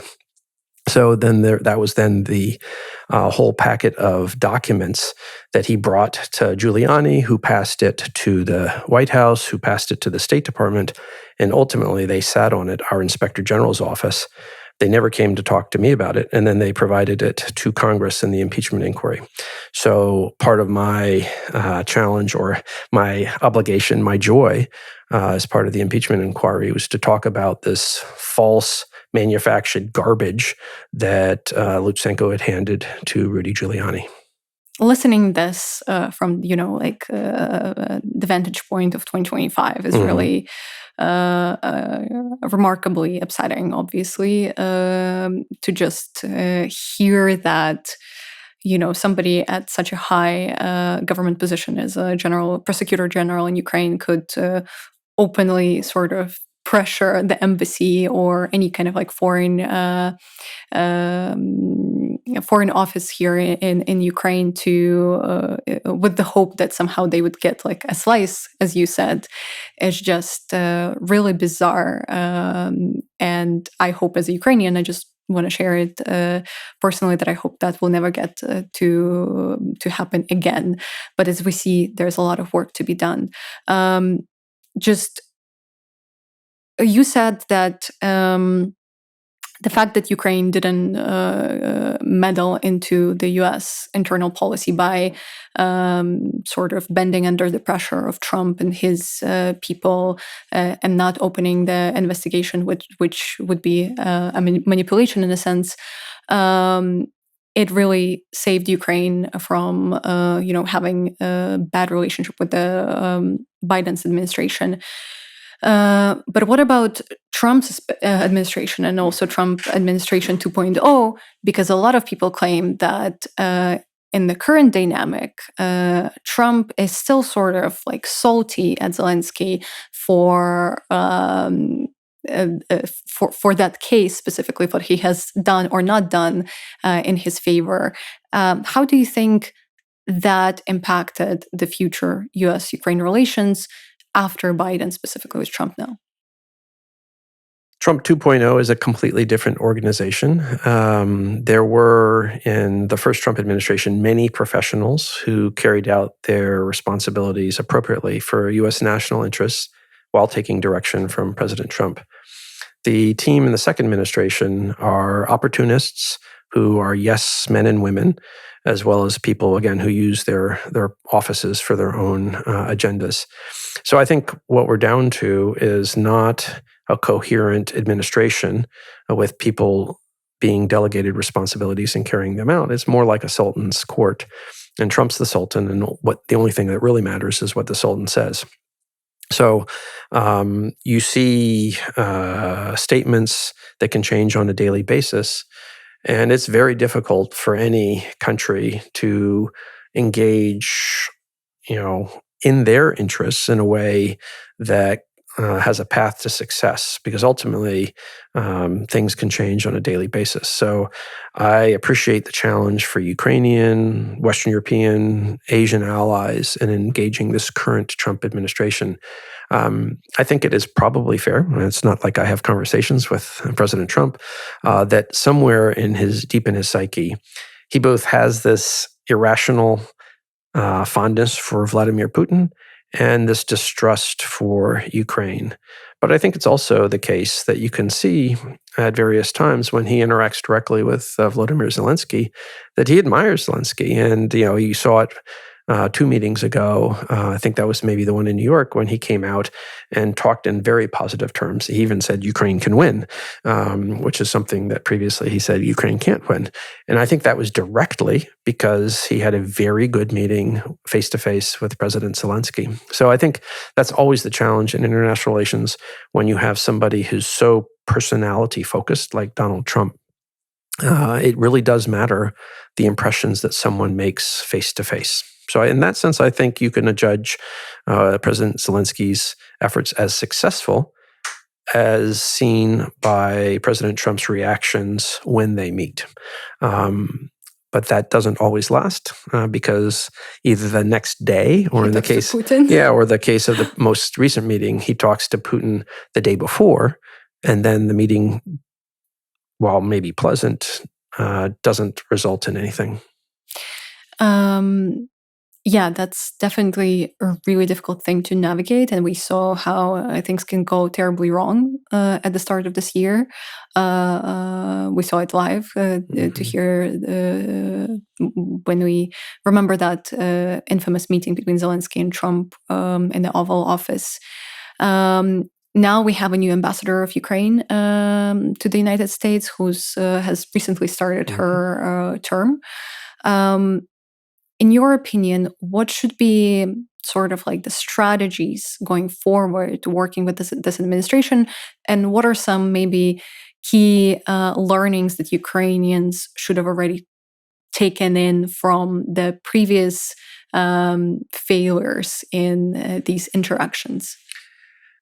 The concept of an envoy, an ambassador, actually dates back centuries, and the envoys were really sovereign to sovereign, court to court. I think in the modern era, it's a mistake only to define the role of an ambassador to engage the court or the administration. They're representatives, yes, of a president, but to a country. And so in our system, there is this current moment where the power is concentrated very unhealthily in the hands of one person, Donald Trump. But there is a huge country, United States. We have a dispersed power in our Constitution. Budgets are determined by Congress. So I think one of the challenges has always been how to engage Congress effectively. And for the first 20 years, Ukrainian embassies, successive embassies, did not succeed. I think they're doing a much better job since the Revolution of Dignity the last 10 years. Engaging the press, opinion makers, and then getting out and engaging America. I spent this summer after I retired cycling across the United States, 7,000 kilometers, 79 days, both raising money for Ukrainian frontline units through the NAFO network, North Atlantic Fellows Organization, but also talking to hundreds of Americans along the way about Ukraine, about Russia's war in Ukraine, to gauge their reaction. During the day, my son and I would wear either Ukrainian or American jerseys, bicycle jerseys. In the evening, I would wear either Make Russia Pay or another similar t-shirt, Make Russia Small Again. And those t-shirts would spark conversations with people, including in areas that voted heavily for President Trump 3 times in 3 elections. What I found was a majority of people who voted for Donald Trump want the United States to do more for Ukraine. That's not why they voted for Donald Trump, but the people who voted for Donald Trump want the U.S. to help Ukraine. Then you have the division. You have what the U.S. government does, which right now is nothing, and you have what Americans do. And what struck us, we presumed that fundraising, it would be mainly our friends, family, people who would see, the videos on Instagram that my son would do. It would all be digital, and we had QR codes on the side of our car. What we found were people who were touched and just wanted to pull money out of their pockets and give it to us. They didn't want to deal with a QR code. That's very European, Yeah, that's very Ukrainian as well. Yeah. And so then my wife would usually ask, "Okay, what's your first name? What's your town?" And she would go online and make the donation with the notation of name and town. And so the response was overwhelming. Almost entirely. Not everybody is a fan of giving money to Ukraine, and some people just didn't care. But I think when you see the polls that affirm that a majority of voters of Trump support Ukraine, we heard and saw that over our bicycle odyssey.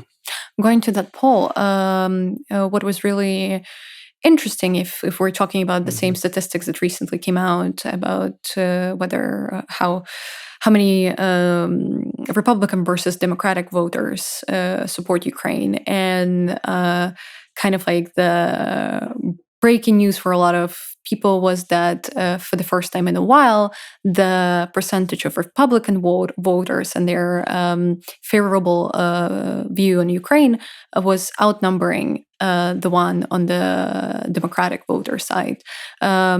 Why do you think that the case? Is there something that Democratic voters are skeptical of, or maybe there's some information that's not reaching them, or maybe it's because of the current strategy of Ukrainians being focused obviously more on the Republicans? Yeah, that set of numbers I haven't seen. I saw two polls where the big movement was a drop earlier this year among Republican voters and now back over 60%. The two I saw, the Democrat voters was higher than Republican voters, but within a margin of error. So I think my takeaway, again, how you ask polls and like how you phrase the question oftentimes affects the answer. I think it's fair to say that 2/3 of Americans, whether they are Democrats, Republicans, or independents, support Ukraine. So I wouldn't try to interpret that little detail. I think perhaps the reasons why different segments of the U.S. support Ukraine might differ slightly.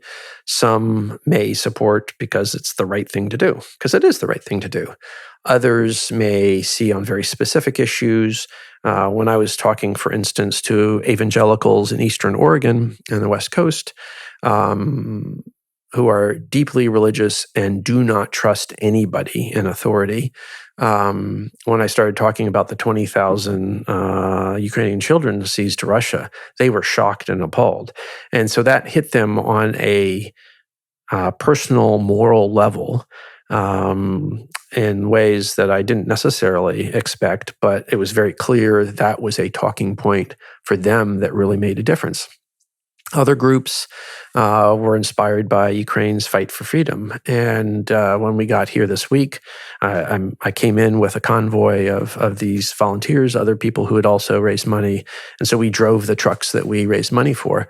And I went down to the Maidan and saw all the flags that are there representing with the names of people who have fought and died. And there are 100 American flags there because 100 Americans have volunteered and died in the last 3 years supporting Ukraine. And I've talked to American people who are here fighting for Ukraine, and also met one who was captured by the Russians in 2022 and was a prisoner of war for 4 months, tortured every day. And so I think there is that segment of Americans who deeply admire what Ukraine is doing and are willing to come and fight and even give up their lives for it. And so that actually has a very emotional resonance among another section of Americans. So I don't think there's one issue. I think like any moment, any issue, different people are motivated by different reasons. For some, it's morality. For some, it's values. And I think the art of being a good, going back to your initial question, envoy is to engage all of the different audiences on their terms in advancing Ukraine's interests. The other thing is that Ukraine has an incredible wealth of people who can represent Ukraine. I noticed on Facebook that Andrei Kurkov, arguably certainly one of the best novelists in Ukraine today, he was at the University of Kansas this week. And so the figures and some of his books aren't just great books, but they're actually popular. And so having people like Andrei talking to American audiences, not in Washington to the think tanks, but going out and talking to the heartland of America is critically important. And again, I think any ambassador or diplomat also needs to get out of Washington. And Washington and New York, yes, that's where the policy and the money is. But keeping the entire U.S. involved in supporting of Ukraine is a task for both American friends of Ukraine as well as Ukrainians. Yeah, it's certainly something that is not a sprint, but a marathon that we need to sort of distribute our efforts really wisely, understand how we can last as long as it takes for us to be in this position where no matter what happens in the United States is critical for Ukraine, for the global security, and for the future of the world. What happens next, and what Trump will do or not do, because I think a lot of people in Ukraine still see him as an opposite of Biden, who was very sort of like predictable. We kind of knew already what he's not going to ever agree on, although Ukraine tried to push with Trump, people say, well, he's unpredictable. He can change. He can, if we work harder, we can sway us in our direction. How do you predict he's going to deal with Russia, Ukraine, and other issues until the end of his term, if this is something that we can even predict in a sense? I think many Ukrainians, and not just Ukrainians, say hope dies last. And I think for mental health, that's important. As I said, leadership is about providing a path forward and also a sense of hope. I don't think there's any hope that Donald Trump is going to help Ukraine. So that's just my personal assessment.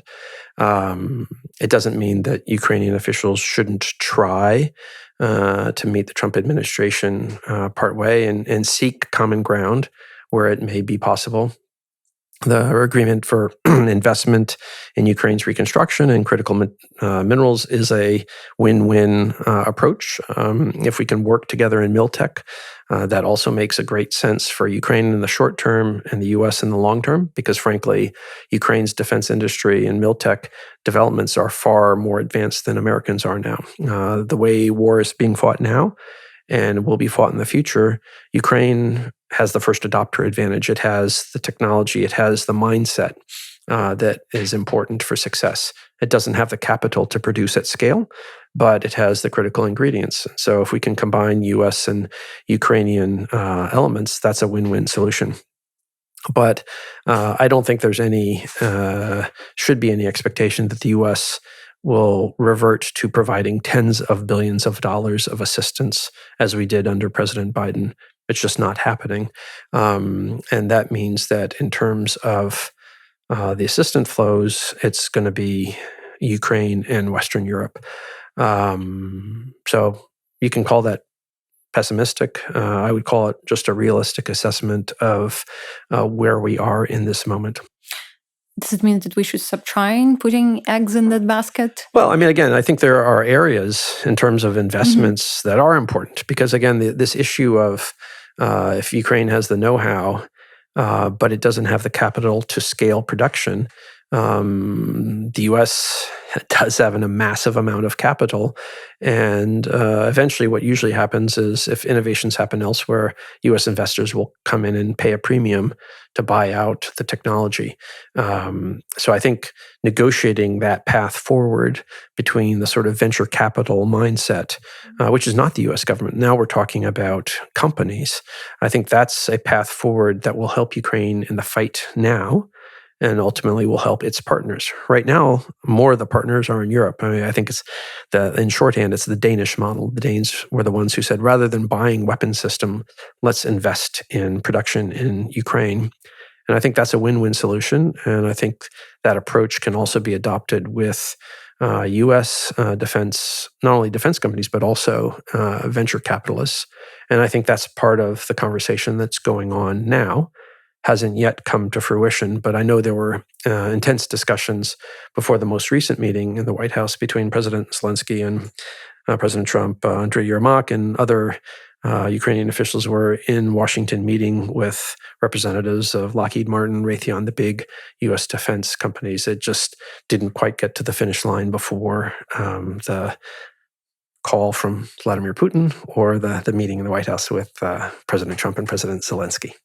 Outside of those talks with the U.S. companies, with the U.S. officials, what else can Ukraine do to be more successful in that path of bringing the capital in the defense industry here, not only American, but also European and other? We know that, with the Danish model, we're very lucky to work with the Danes who understand why this is important, not just for Ukraine, but for Europe.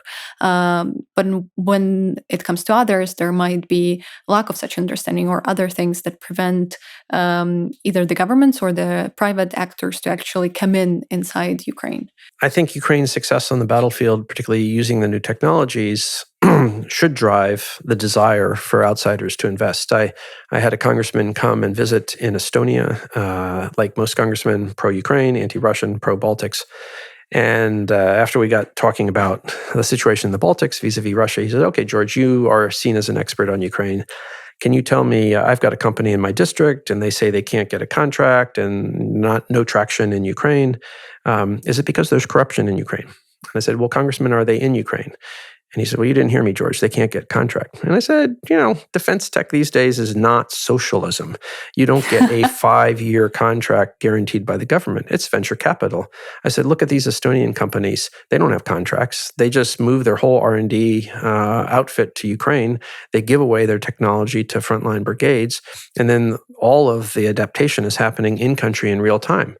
And I can guarantee you any drone in your company's warehouse that was developed a month ago is already out of date. And so when the war wins, they're not going to get any contracts because people are going to buy the Ukrainian, Estonian, whoever is in partnership with Ukraine, because that's the technology that is battle tested and will be what everyone wants to buy in the future. He went, whoa. So anyone who really, put aside the morality of helping Ukraine win, because that's the right path. If you're in defense tech and you want to succeed as a company, you have to be here and you have to be willing to risk your resources. Like a venture capitalist, you don't win every time, but this is where the winners will be chosen and proven, not in the corridors of power here in Kyiv, but on the front lines. And I think that some investors already understand that, and there is obviously some investment, not enough to date. And so I think for that understanding to penetrate not only the defense companies of Western Europe and the US, but the venture capitalists, looking where they want to make money in military technology, the technologies are being developed here in Ukraine, and therefore, if they want to be the winners, they need to be here with their money as early investors. And so I think that story is gradually getting out. I think the challenge for Ukraine is getting enough of them here and investing to scale up production so Ukraine can win the front line. The downside risk, going back to the scandal, Mindichgate scandal, coming forward is that those who don't understand the technology and opportunity in Miltech will then look at the overall investment climate and say, I'm not going to invest in Ukraine. Because of being afraid that you would have to play this kind of dangerous, dirty game of corruption and having to sort of work with the key figures to succeed. Yeah. When it comes to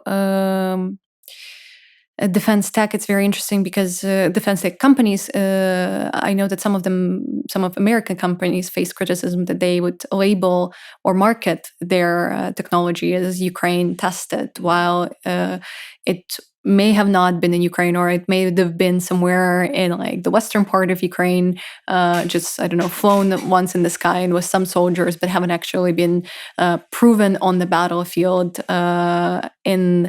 in such a way that would actually be credible. I've heard the same story. How do you think Ukrainians. We can prevent that from happening, from people actually abusing sort of that Ukraine tested label in their interest without actually cooperating with Ukrainians or working very closely with brigades? Yeah. It's funny because, culturally, the pokazucha phenomenon is very much ingrained here, the imitation of institutions or behaviors. And what you're describing is sort of American pokazucha, but not directed towards Ukrainians, but really towards, say, the American investor or market. I'm not sure who they're trying to convince for that sort of fake show. It's not, I guess, assistance for Ukraine because the U.S. government isn't providing assistance for Ukraine. Maybe they're trying to convince the Department of Defense that they have something that would work, and so they want U.S. defense dollars for the U.S. force. Again, there's a concept of due diligence, and it's important in all investments.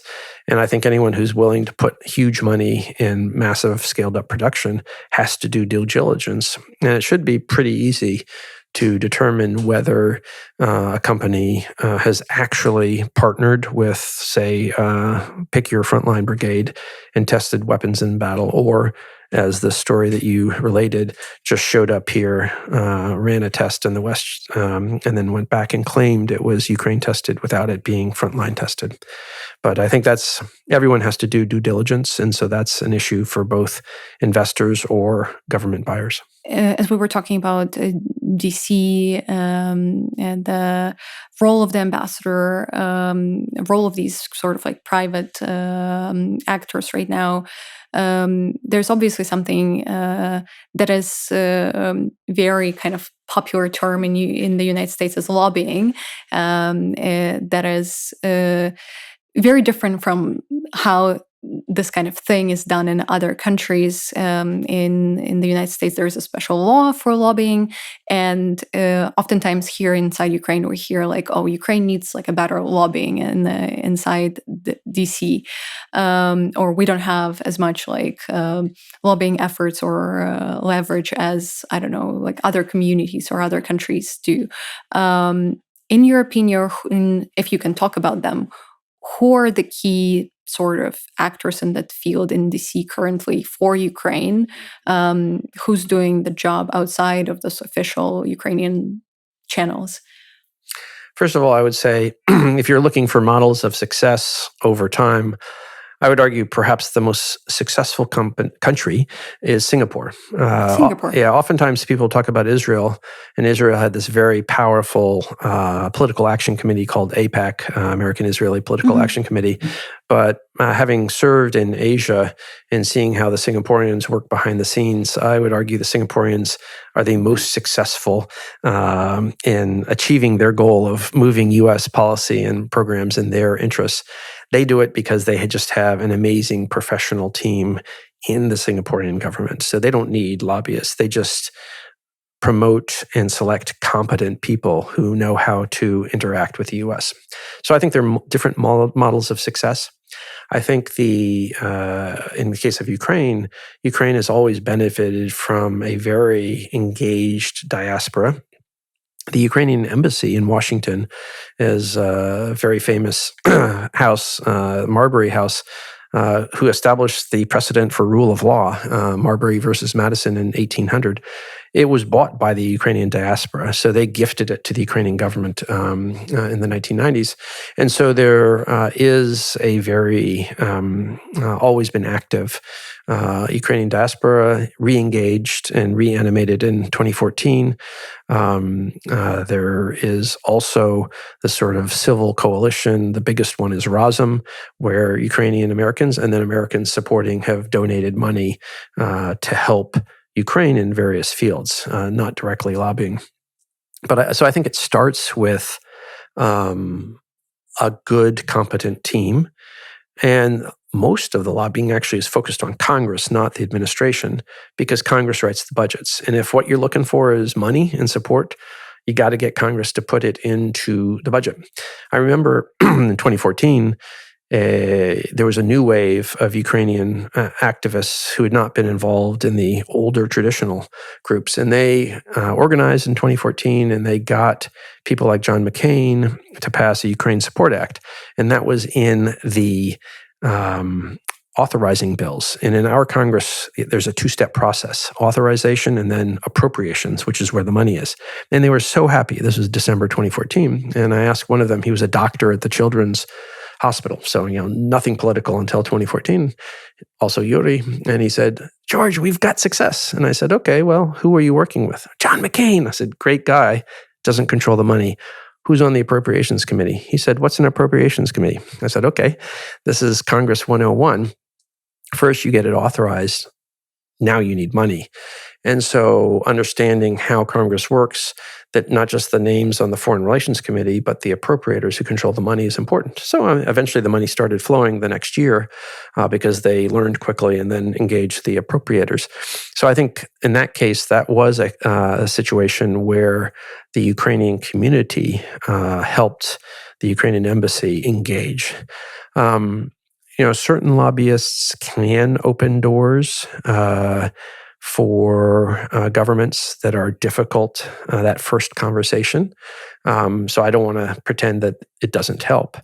But oftentimes, they just collect money and the door would have been open to Ukraine anyway. And that was really the case in 2014, where Ukraine had such a good story. And then in 2019, when Zelensky was elected. And I remember the first time that Zelensky's close associate, Igor Bakhanov, came to Washington. And he initially reached out to these lobbyists thinking that they were necessary to secure meetings. And I met them because I was the leading official at the State Department for Ukraine. And at a certain point, I just asked the lobbyists to leave. And then I said, I don't care how much you had to pay them. They didn't secure this meeting. I would have met you anyway.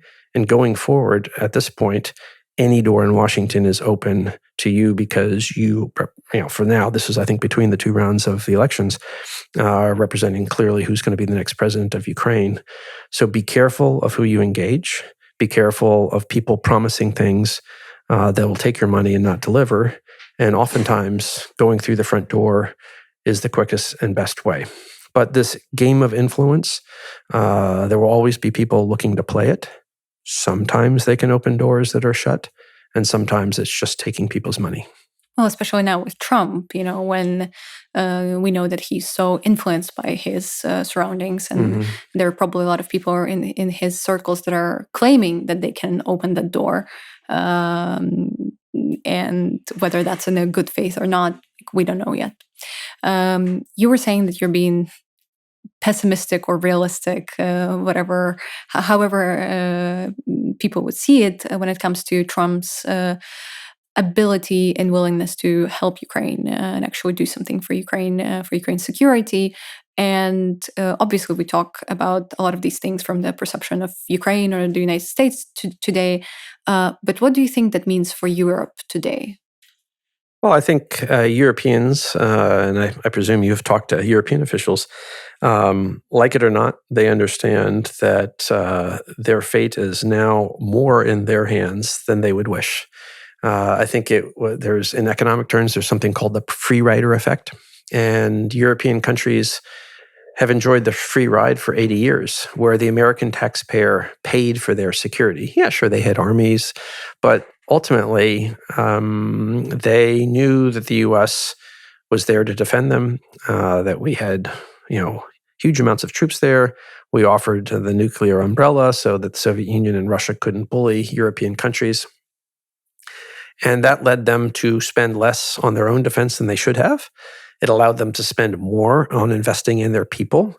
Good for Western Europeans with better social services. They oftentimes would act arrogantly towards Americans, saying, we Europeans invest the money where it belongs. And I said, well, we're also investing in protecting you that allow you to have better social services.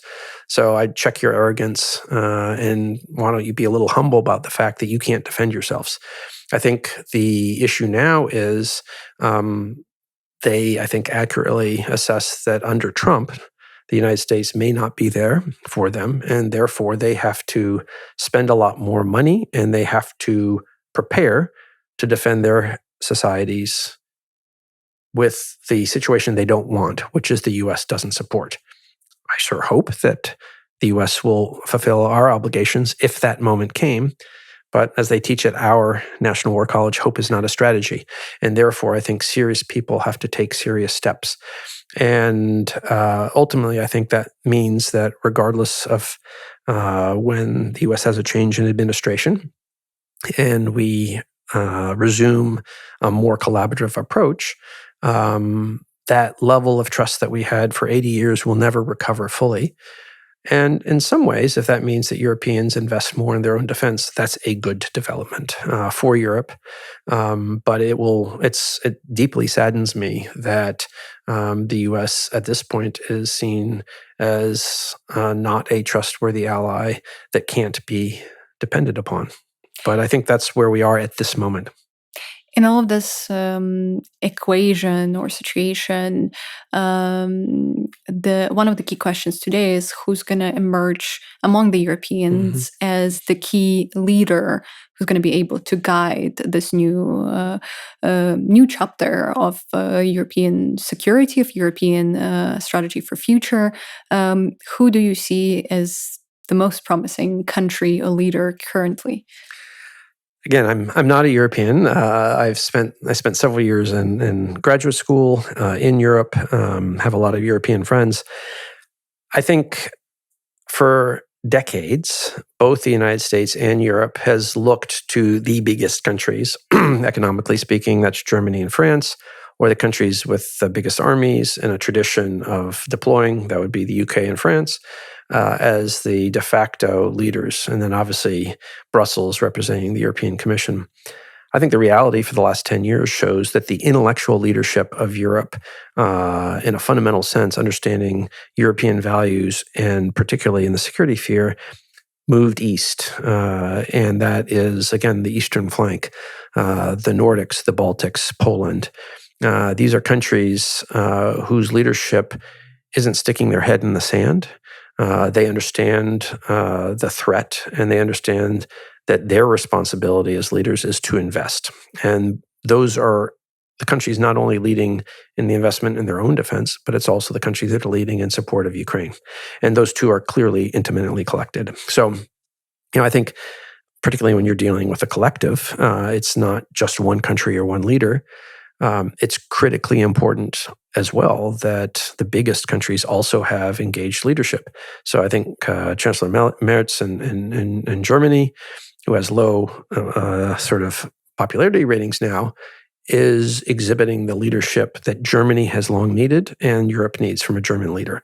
I think Meloni in Italy has also surprised many people, including Ukrainians I've spoken to, because she's tough as nails on this big issues, helping Ukraine and security. And she also is favored by Trump, which is right. And so again, and another person who's favored by Trump is Alexander Stubb, who went to college at Davidson, was a college golfer. And so he perhaps is the European leader who feels most comfortable in that, in shorthand, Mar-a-Lago environment, golf-playing country club Americans. And so that, again, if it's important for Americans to study Russian and Ukrainian, it's also important for European leaders to have that connection to really understand culture. And so I think Stubb also is somebody who gets it and has this very personal relationship like Meloni does. You mentioned culture. Well, Mar-a-Lago culture and the other aspects of this diplomatic culture is one thing. But I wanted to ask you a few, already moving towards the end of our conversation, but I still wanted to ask you a few questions on culture specifically. Because I know that you've been doing a lot of great work in decolonizing and the understanding and perception of Ukraine, which is part of this whole cultural battle that we're fighting, not only on the physical battlefield, but also in other spheres.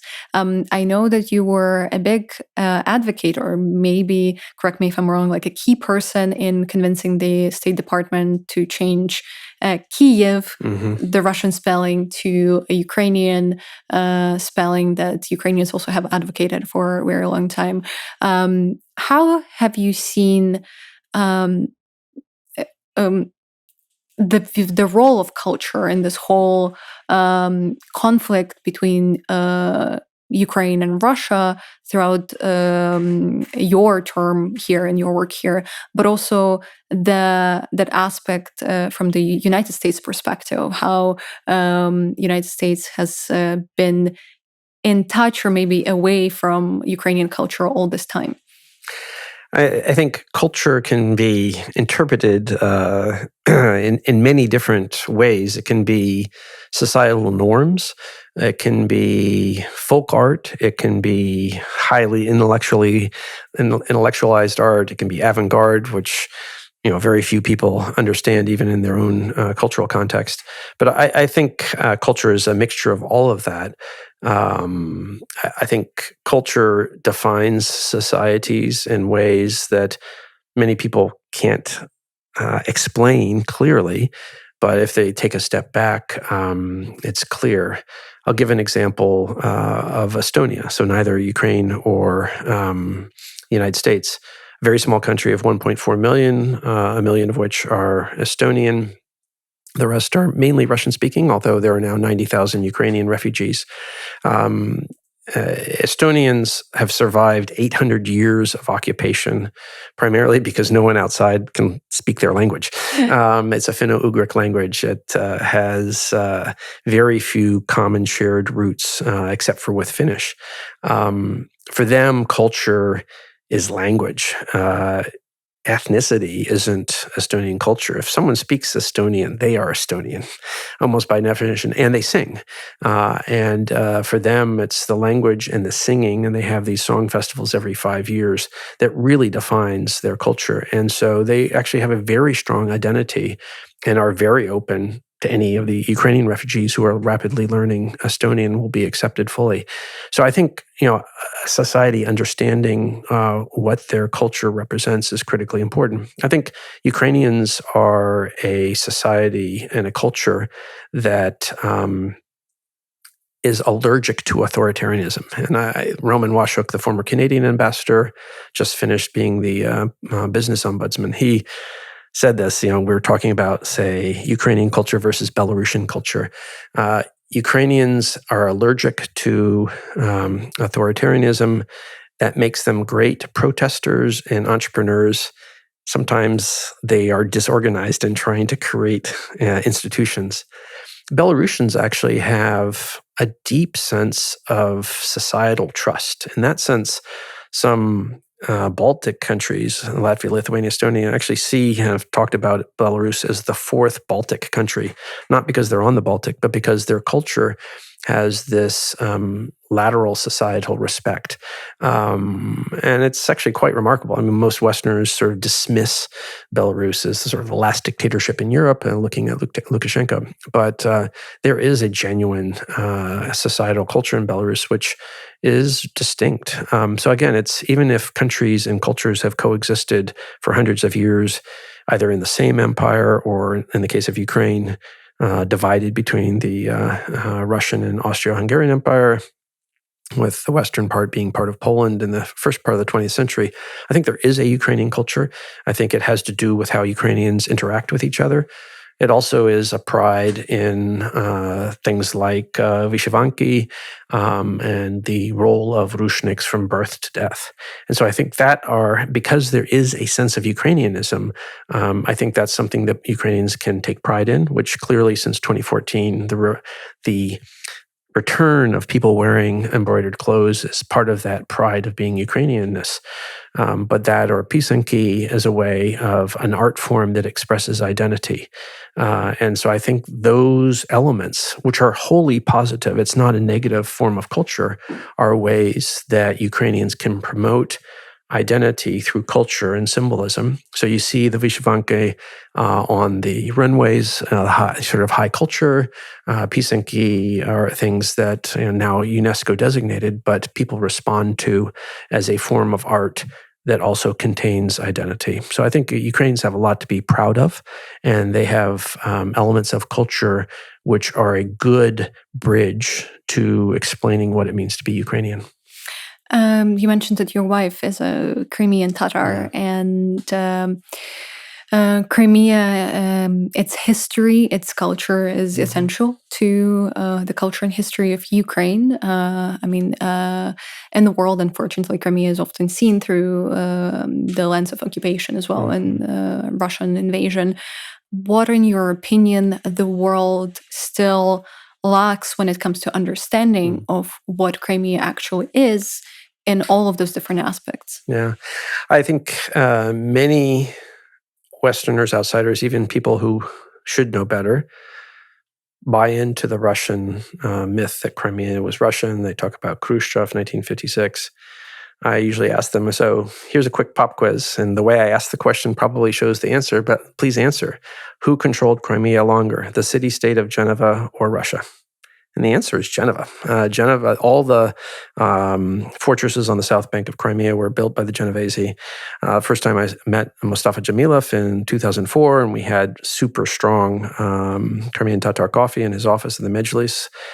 I said, Mustafa, if you were sitting on a sidewalk in Genoa drinking coffee, no Italian would think that you were anything but Italian. And he said, if you go back 5 generations, my family is pure Genovese. So what does it mean to be Crimean Tatar? It's people whose bloodlines mixed. It's not a ethnicity. It's a national identity with all these mixtures of peoples that went through Crimea. And I think the fact that it was part of the Russian Empire, and so was Ukraine, so was Finland, still it had a clear identity. And then there was the erasure of that identity in 1944. The Holodomor killed millions of Ukrainians, but Ukrainians continued to live in Ukraine. The entire Crimean Tatar nation was deported. There were no Crimean Tatars left in Crimea. And so that was an attempt at erasure, genocide.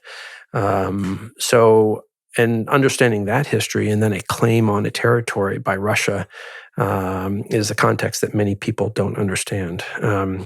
So I think that issue, the fact that Crimeans and Ukrainians, Crimean Tatars, have shared history by geography, by tragedy in the 20th century.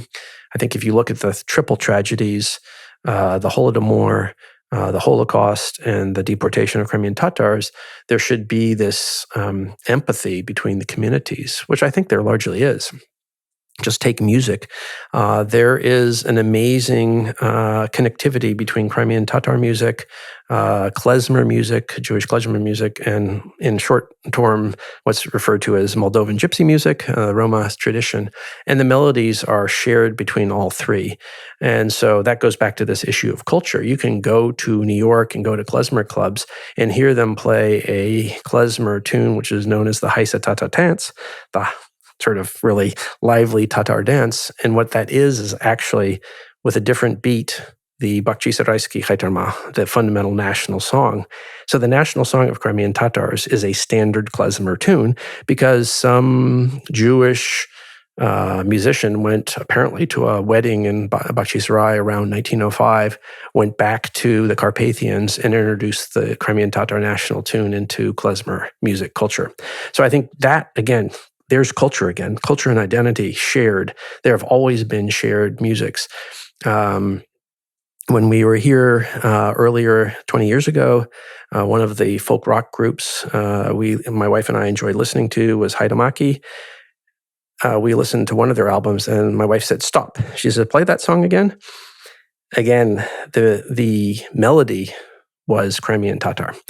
And I don't even know if they knew that because they probably heard it. It then became an amazing, it was one of our favorite Haidamaki songs, Ukrainian folk rock tune, but fundamentally it was a Crimean Tatar melody. And so I think that mixture of cultures, because Crimean Tatars, Ukrainians, ethnic Ukrainians, Jews, mixed in cultural terms as well as geographical terms, is part of what makes Ukraine an amazing place, a multi-ethnic, multicultural, multi-denominational in terms of religious faiths nation with a label, Ukraine, but with an incredible diversity that enriches the culture and enables the society to come up with great ideas, whether they're cultural ideas, innovations in IT, and innovations on the battlefield.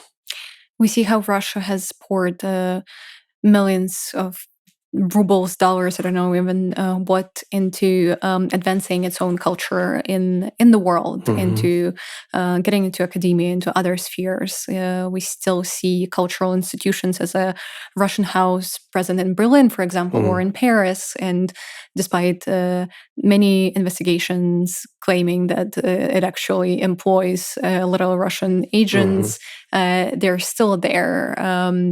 So how we get rid of them is one question, but another one that we as Ukrainians ask is how can we make sure that Ukrainian culture spreads and touches the minds and hearts of people from all around the world, not just the West?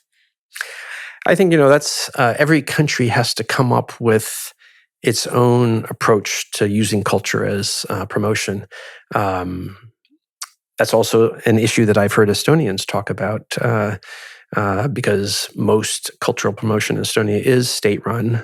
They have a very small state sector, but because their cultural identity is so wrapped up in music and then also textiles is another area where Estonian culture is expressed, is part of their promotion. I went to a concert at Carnegie Hall a couple weeks ago for the 90th anniversary of Arvo Pärt, who's the most performed living composer in the world. He's Estonian. So I think, for the Ukrainian case, I know at the Davos conferences starting about a decade ago, there was a Ukraine House. And the idea there was to have this platform to showcase Ukrainian culture and ideas so that all these business leaders and influencers who came to Davos would be exposed. And I think that was a great, idea and concept. In Washington, there's now a Ukraine House, which is also this platform for activities. And so I think that's the U.S. did that during the Cold War. We called it America Houses in Germany in particular. And we have something like that, America House here in Kyiv, that's back open. So I think that's a way of countries using soft power. And again, I think because Ukrainian culture is so vibrant, that is a wise approach. It always also then comes down to funding and who funds it. And that's in every country's cultural sphere. It's nice when the state provides the funds, but rich businessmen have been patrons of the art for hundreds of years. Johann Bach and Mozart survived and created their amazing music because there were rich noblemen who paid for them to write it. So I think that's also that connection between patrons and artists is a age-old one. And so I think that's also the challenge for people who want to exist in the cultural sphere, finding a way to be supported without having that artistic effort compromised. Yeah, that's something that we at Ukrainer, at our media organization, and we have started as a media focused, particularly on culture, and then expanded into other topics driven by the war and other events. But as obviously USAID got dismantled at the start of this year, and as an organization that heavily relied on the funding to be able to do a lot of our projects, we had to find other ways to be able to fund our work. And something that we turned to were specifically Ukrainian entrepreneurs who saw the value in the work we're doing, who knew why this kind of soft power, fighting disinformation, just creating Ukrainian content is important for our future.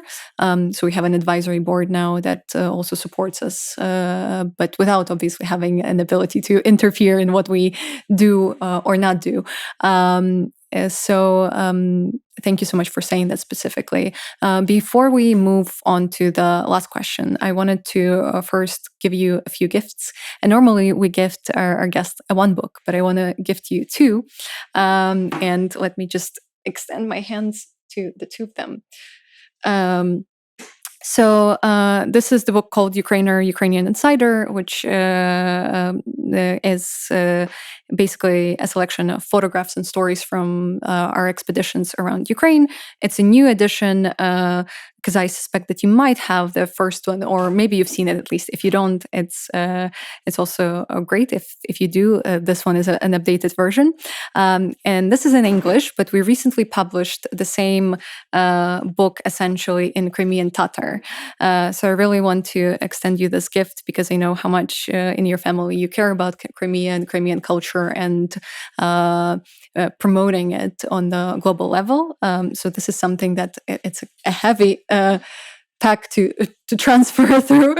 Well, I'll say Saho, which is Diaku in Crimean Tatar, and Thank you very much. Yes, but before you go, one last question that we sort of ask all of our guests, whether Ukrainian or not. What kind of future for Ukraine you dream of personally? Well, I think like Ukrainians want to see a Ukraine that is at peace, has recovered all of its territories, and has a system of governance where Ukrainians can pursue their own lives and destinies and prosperity successfully.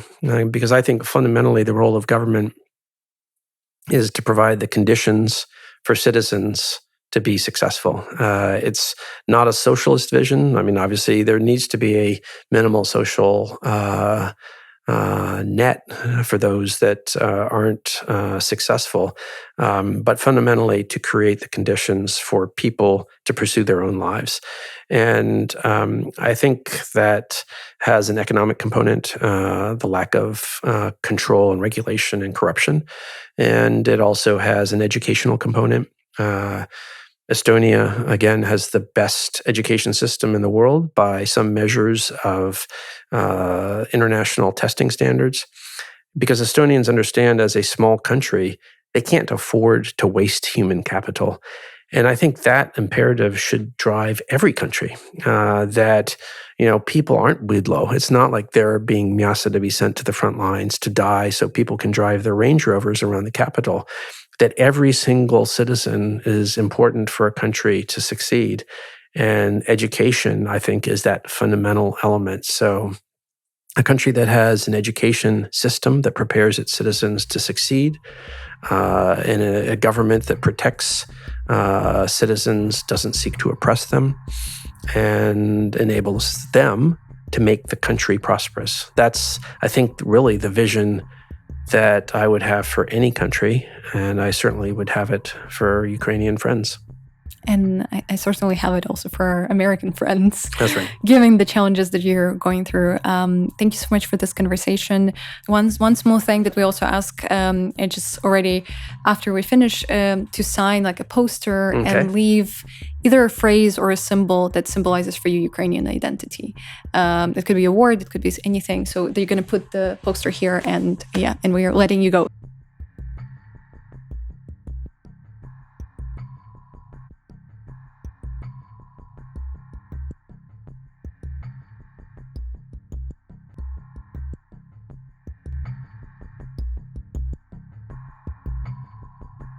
Thank you so much for watching this interview. Please like this video, subscribe, and leave your thoughts in the comments, and make sure to share this link with your friends on social media so more people can watch this conversation. If you like the work that we do, and if you want to hear more interviews like this one, please support Ukrainer via link under this video. We're grateful to Перемога Space for this place where we film every day, and for your support.